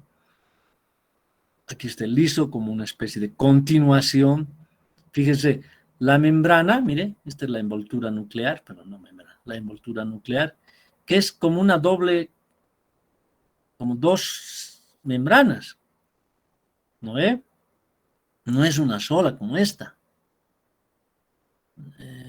Se ve, ¿no? Lo que estoy señalando. Aquí una capita. Aquí es 2 capas. ¿Ya? 2 capas. ¿Eso se debe a qué? Recuerden cuando la bacteria empezó a crecer y tuvo que ir compartimentalizando a sus enzimas, ¿no? ¿Qué es lo que hizo? Más o menos. ¿Sí?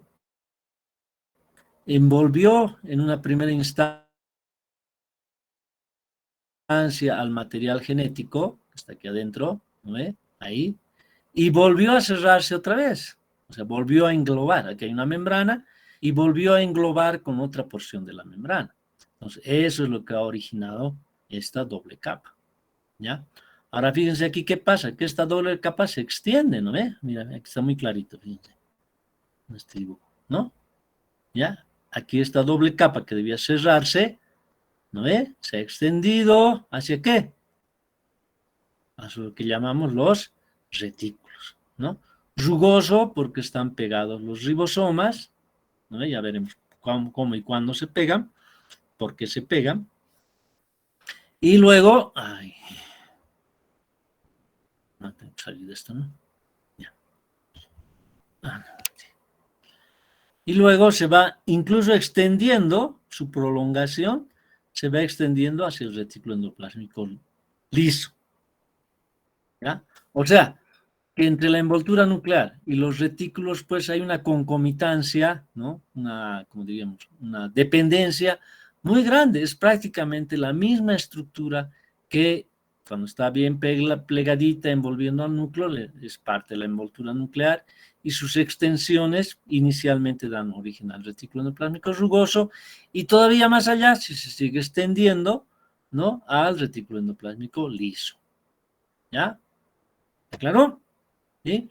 Bueno, aquí vemos, muy bonito, ¿no? Unos dibujos bien bonitos. ¿Sí? Vemos, ¿quién será este? esta estructura que vemos en café, así como sáculos, ese es un nombre correcto, ¿no? Sáculos. El aparato de Golgi. El aparato de Golgi, ¿no? Son sáculos, son o cisternas también a veces. No me gusta mucho el de cisternas porque, bueno, sí, sáculos o cisternas. Cisterna es algo que encierra un líquido, ¿no? Por eso decimos la cisterna del agua, la cisterna de gasolina, ¿no? O sea, son recipientes cerrados, ¿ya? Pero sáculos me gusta a mí, bueno, pues es cuestión de gusto, ¿no? Como sacos de membrana, ¿no?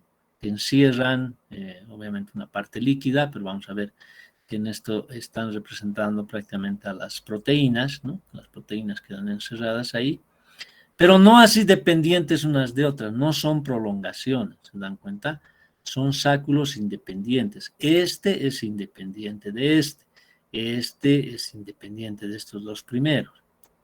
Ya es como tener una pila de, como diríamos, a ver, las caseritas ahí en el mercado, las que venden API, por ejemplo, una pila de buñuelos, ¿no? Así, uno sobre otro, ¿ya? Pero cada buñuelo es individual, ¿no? Bueno, aquí vamos a poner los buñuelos paraditos, ¿no? Un buñuelo, otro buñuelo, otro buñuelo, ¿ya? ¿Por qué? Porque las proteínas van pasando, ¿no? De un sáculo a otro sáculo, a otro sáculo, etc. ¿Ya? Para eso tienen que salir al espacio intracelular y volver nuevamente a penetrar al otro sáculo y ahí pasando sucesivamente. ¿Ya? En cambio, aquí las proteínas que se van sintetizando en el retículo endoplásmico van a ir moviéndose a través de estos canales, ¿no? Fíjense, aquí, este va por aquí, es como esos jueguitos en las revistas, ¿no? ¿Sí? Que vemos pegados, ¿sí? Ahora, fíjense, esta es la parte externa, ¿no? ¿Ya? Fíjense, aquí los ribosomas están en la parte externa. Es que hay algunos, aquí parecería que están adentro, ¿no? ¿Sí? Aquí también parece que estuvieran adentro, pero en realidad están afuera. Este violeta más oscuro es la parte de adentro, ¿ya? Las proteínas se van moviendo así, ¿ya? Se sintetizan, muchas, ¿no? Se sintetizan al interior del retículo rugoso y se van moviendo y se van trasladando, ¿sí? Por la parte interna, ¿ya? Un flujo continuo. En cambio aquí no. Acá llegan y después para pasar al siguiente tienen que incorporarse en unas pequeñas vesículas, así se llaman, e irse moviendo por esas vesículas, a través de estas vesículas, de un sáculo a otro sáculo, ¿ya? En el aparato de Golgi, ¿sí?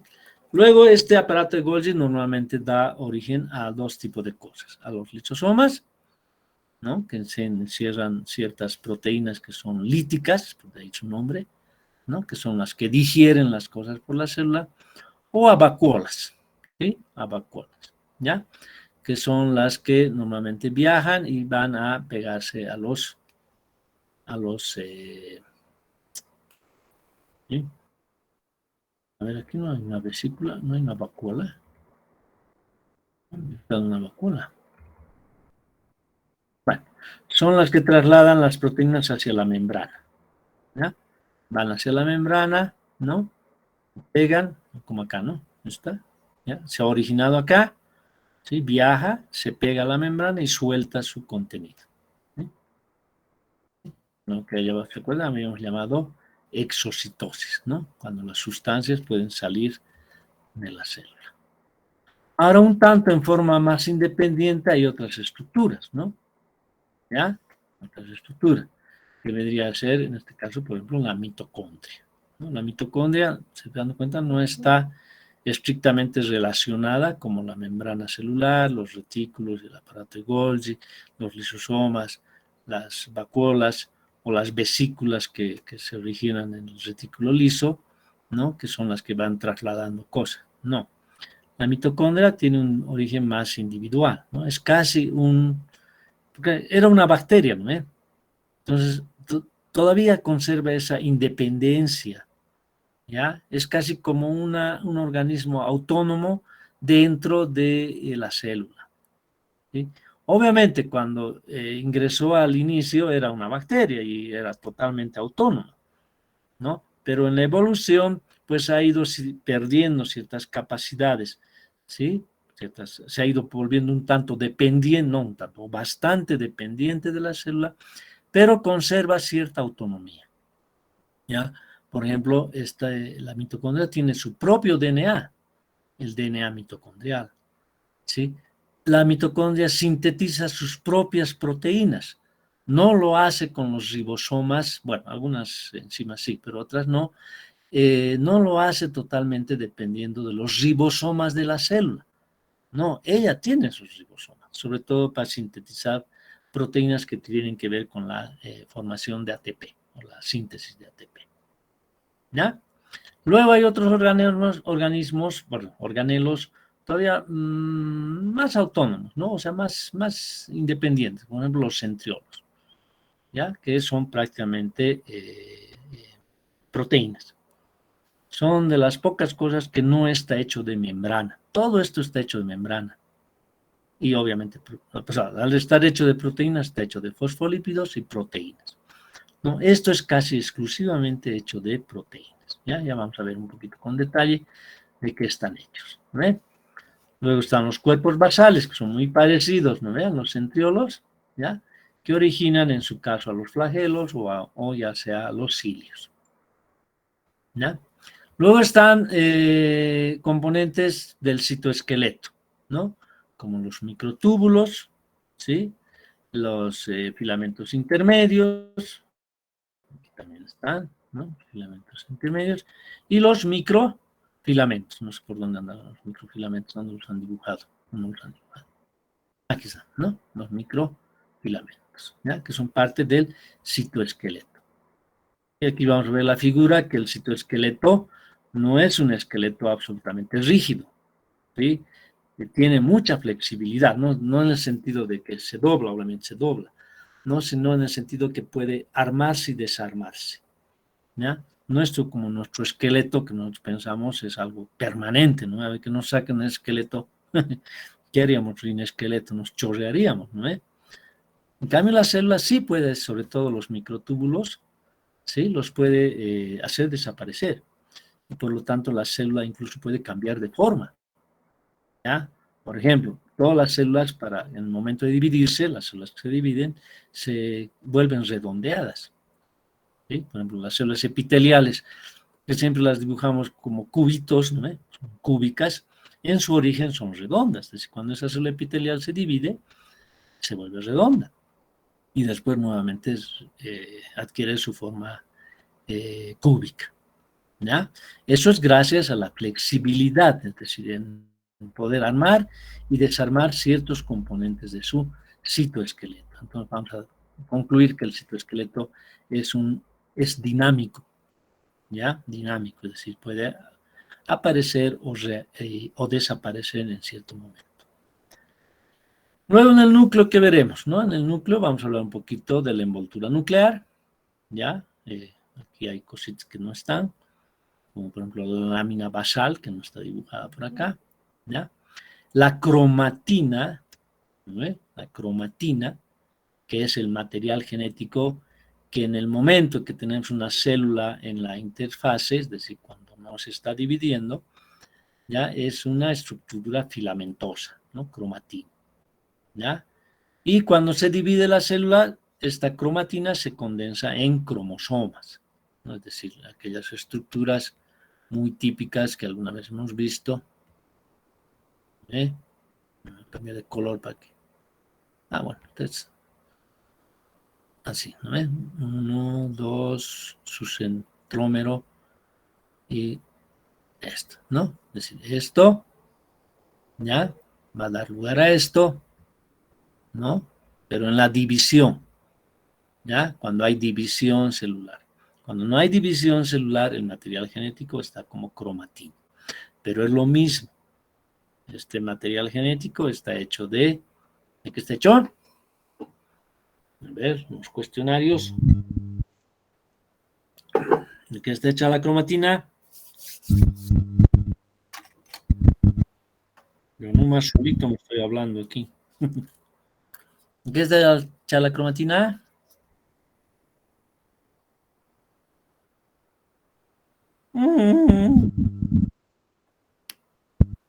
¿De?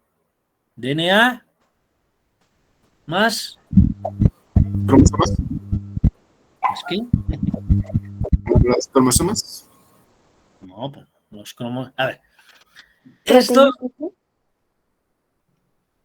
proteínas me ha dicho, O proteínas, proteínas.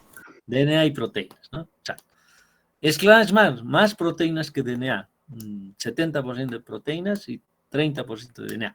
Claro, pero la parte importante es el DNA, ¿no? ¿Ya? Porque, o sea, las proteínas están ahí para ayudarle al DNA a muchas cosas, ¿no? Pero ahora la cromatina. ¿Y el cromosoma? También, también, de DNA y proteínas, está bien. Solo que aquí está relajado, ¿no? Disperso, y aquí está compacto, ¿ya? ¿Sí? ¿Por qué? Porque en la división, como vamos a ver, mitosis, meiosis, pues la cromatina sería muy complicado que se asocie, se separen, ¿no es cierto? Como se acuerdan, las cromátides en la división celular, en la mitosis, unos van a un polo, otros van a otro polo, ¿no es? Y eso sería muy complicado hacerlo en una forma relajada, ¿no? Tiene que compactarse para que después, cuando se divida, ¿no? La mitad de este cromosoma se vaya a un lado de la célula y la otra mitad al otro lado de la célula. Ya, por eso es necesario que se compacte. No vamos a usar la palabra desorganizado y organizado, porque esto también está organizado, ¿ya? Solo que está relajado, ¿no? Yo siempre comparo esto como, por ejemplo, a ver, ahorita ustedes están, ¿en qué estado?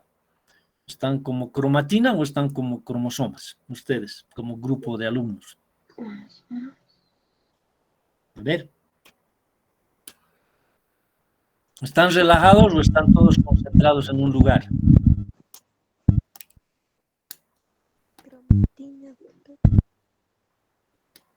¿Mm? Ahorita para pasar clases, ¿todos se han juntado en un aula para pasar clases? No. No, no, cada uno está en su casa, ¿sí? Pues están relajados, están dispersos, pero no por eso están desorganizados, ¿no? No, unos son del grupo martes, otros del miércoles, y qué sé yo, ¿ya? O sea, están relajados, pero no desorganizados. Ya. Ahora, cuando, por ejemplo, dan examen, ¿no? Vamos a dar examen, ahí sí pasan al estado cromosoma, ¿eh? ¿Sí? ¿Por qué? Porque todos se reúnen en un solo lugar, ¿no? Ahí sí. ¿Están organizados? Sí, siguen organizados, ¿no? Siguen organizados, ¿ya? Una cosa es relajado, ¿no? Pero organizado. Otra cosa es compacto, pero sigue organizado. ¿Estamos? No decimos desorganizado y organizado, no. Decimos disperso, relajado y decimos compacto. Pero ambos están hechos de lo mismo, DNA y proteínas. Ya podemos comparar, como decir, a ver, ¿de qué está hecha una marraqueta? ¿Cómo hacemos una marraqueta? ¿Qué ingredientes tiene una marraqueta? Ya pues. ¿Una marraqueta de qué está hecha? Mantequilla. Levadura. Harina, Levadura, agua. huevos. No, marraqueta con huevo ya está medio sofisticada, ¿no? La original, harina, agua, levadura, un poco de sal y algo de azúcar, ¿no? Sobre todo para que levante la levadura, ¿ya? Nada más. Ahora, ¿de qué está hecha una cauca? Una cauquita, ¿no? Cauquita. Debe ser lo mismo. Debe ser lo mismo, pues, ¿no es? Lo único que varía es cómo se ha horneado. La cauca normalmente meten como si fuera una bolita, ¿no? No le dan la forma de la marraqueta, sino como una bolita, y en lo que está a medio cocción, la cortan con un cuchillo y la abren, ¿no? Entonces eso da origen a esas dos mitadcitas que llamamos cauca, ¿ya? Pero está hecho de exactamente lo mismo que la marraqueta. Aquí lo mismo. La cromatina relajada está también hecha de DNA y proteínas, como está hecho el cromosoma. ¿Ya? Pues, fíjense, les estoy dando esos principios, pues estamos tomando estos minutos para que veamos el contexto de la célula, ¿no? ¿Cómo es que funciona la célula? ¿Ya? Entonces no quiero ver más dibujos como estos, ¿no? No, en lo posible hay que tratar, ¿no? Obviamente esto es muy detallado, muy bonito, ¿ya? Pero más o menos tener una idea de la organización interna de la célula, ¿ya? Porque si esto yo lo pongo antes del retículo, ya no funciona, ¿no? O los retículos los pinto pegados a la membrana, no funciona, ¿sí? Tiene un orden, sobre todo los que están relacionados, ¿no? Envoltura nuclear, retículos, aparato de Golgi, vacuolas, lisosomas, cisternas, vesículas, cisternas, no sé por qué es una palabra pegada a esa palabra. Vesículas, todos esos están relacionados. Esto es lo que nosotros llamamos sistema membranoso, ¿ya? Porque todos están hechos de membrana y se comunican unos con otros, por eso se llama sistema, es como el sistema respiratorio, ¿no ve? ¿Sí? ¿Ya? Nariz, faringe, laringe, tráquea, pulmones, alveolos, ¿sí? Todos están comunicados, el sistema circulatorio, ¿no ve? Corazón, aorta, arterias, arteriolas, ¿sí? Después venas, ¿no ve? ¿Sí? Sistema porta, corazón, pulmones. Porque la sangre va a los pulmones a oxigenarse. Ese es el sistema circulatorio. Está relacionado uno con otro. Aquí igual, hay un sistema membranoso, envoltura nuclear, retículo endoplásmico rugoso, retículo endoplásmico liso, ¿sí? Vesículas, aparato de Golgi que da origen a lisosomas o ya sea a vacuolas. ¿Bien? Esos están relacionados. Vamos a ver un poco en detalle cómo se mueven las cosas allá adentro. Más independientes las mitocondrias, ¿no? Principalmente. Sí, algunas estructuras ya, digamos, no digamos de menor categoría, pero sí, digamos, no tan, una función tan establecida como estos, ¿no? Como son los centriolos, ¿sí? O el cuerpo basal, que puede haber o no, ¿no? Depende si la célula tiene flagelos o cilios o no, ¿ya? No todas las células tienen flagelos, ni todas las células tienen cilios, ¿no? Hay algunas que las tienen y otras que no las tienen. ¿Ya? Doctor, Dígame. en caso de que nos pidieran igual dibujar una célula, ¿cuáles son Más las fuerte, partes? por favor, más fuerte, por favor. ¿Cuál? Doctor, una pregunta. En caso de que nos pidieran dibujar una célula, ¿qué partes deberíamos dibujar exactamente? O sea, lo más, entre comillas, lo más importante. Sí, El núcleo, ¿no? El núcleo. Apague su micrófono, por favor. El núcleo, ¿sí? Los retículos pegaditos, ¿no? Al núcleo. Y más allácito, más allácito, pimpaseño, más allácito, el aparato de Golgi. Esos tres, por lo menos, ¿ya? Núcleo, retículos, aparato de Golgi. Y ya lo otro no importa dónde lo ponga. Las mitocondrias no tienen un lugar preciso. Incluso se mueven, ¿ya? Donde se las necesita, ¿no? Por ejemplo, en los espermatozoides, ¿dónde creen que están las mitocondrias? Está aquí nuestro amigo espermatozoide, ¿no? En la cabeza. No. ¿Qué parte del espermatozoide se mueve? En la mitocondria. Digo, en la cola. El flagelo. Cola, El flagelo. ¿no? En la base del flagelo. Aquícito. Ahí se juntan las mitocondrias. ¿Por qué? Porque esto requiere pues alta energía, porque tiene que nadar un montón, ¿no? ¿Ya? Por eso es que cuando el espermatozoide penetra al núcleo, ¿sí? Entra al óvulo, no al núcleo, penetra al óvulo, prácticamente lo único que llega a entrar es el núcleo, ¿ya? Y todo lo demás, porque esto es muy selectivo, ¿no? Esta corona radiante que se llama así, que tiene el óvulo, ¿no? Todo eso no deja pasar más que el núcleo, ¿ya? Por eso es que, este es el óvulo, ¿no? Por eso es que las mitocondrias casi no nos vamos a decir absolutamente, pero casi todas se heredan de la mamá. Las mitocondrias que tiene el óvulo. Y con alguna rara excepción, a menos que alguna mitocondria digamos, desubicada, ¿no? Es el término correcto, que no esté en el lugar que le corresponde, pues se cuele y que entre junto con el núcleo. O sea, muy raro heredar mitocondria paterna. Ya se heredan las mitocondrias maternas, y eso tiene mucho uso en la parte de sistemática genética para ver herencias o para ver origen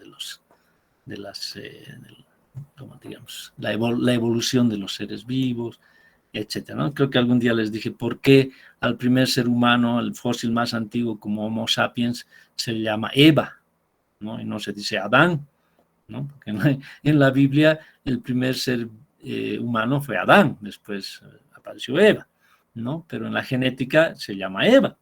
¿Por qué? Porque toda esa sistematización genética para determinar de dónde se originó el Homo sapiens, etcétera, se ha hecho con el análisis de mitocondria, del DNA mitocondrial, no del DNA que está aquí adentro, sino el que está aquí adentro. ¿Ya? Y obviamente como las mitocondrias son maternas en su herencia, por eso se llama Eva, ¿no? Y no se llama Adán. ¿Ya? ¿Sí? Pero eso no significa, además que ese fósil, ese resto humano que se encontró, además de lo que les decía en el análisis, se ha determinado que son restos de una mujer, ¿no? No de un varón. O sea, los huesos corresponden a una mujer, ¿no?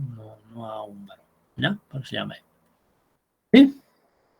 Ahora sí, váyanse, 10:30. Chao, chao, chao. Nos vemos mañana a las 11, por favor. No se han Hasta luego, acordado. doctor. Que tenga buen día. Hasta luego. Chao, chao, chao, chao.